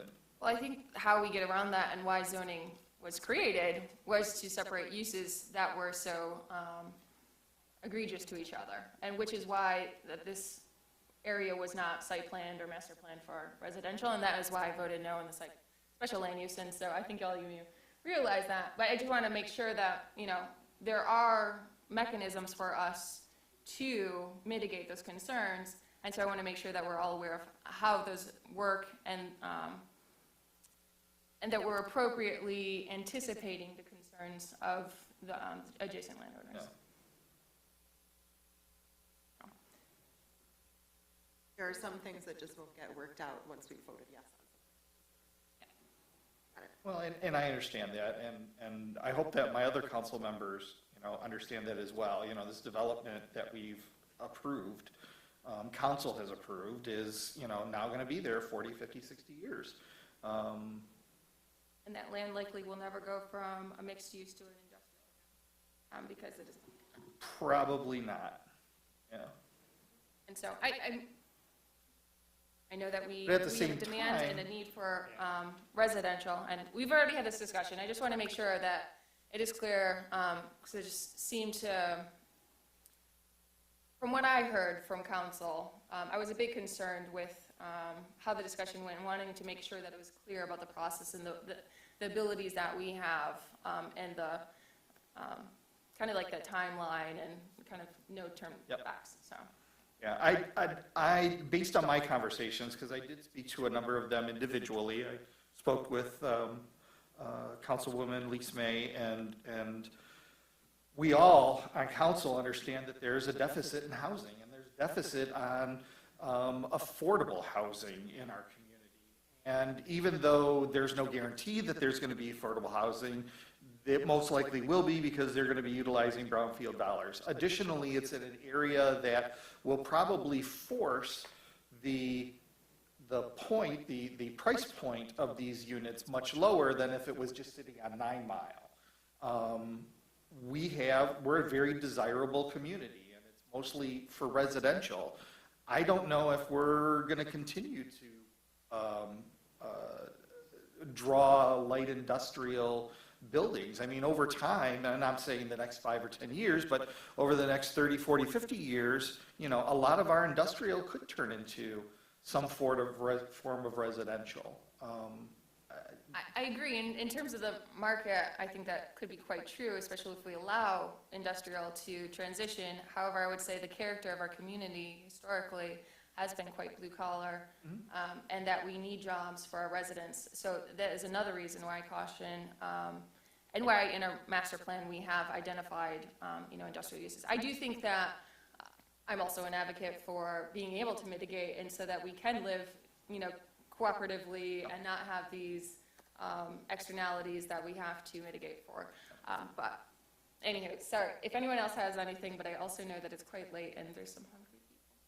So I don't want to. It's my own As she looks at misplanning fault from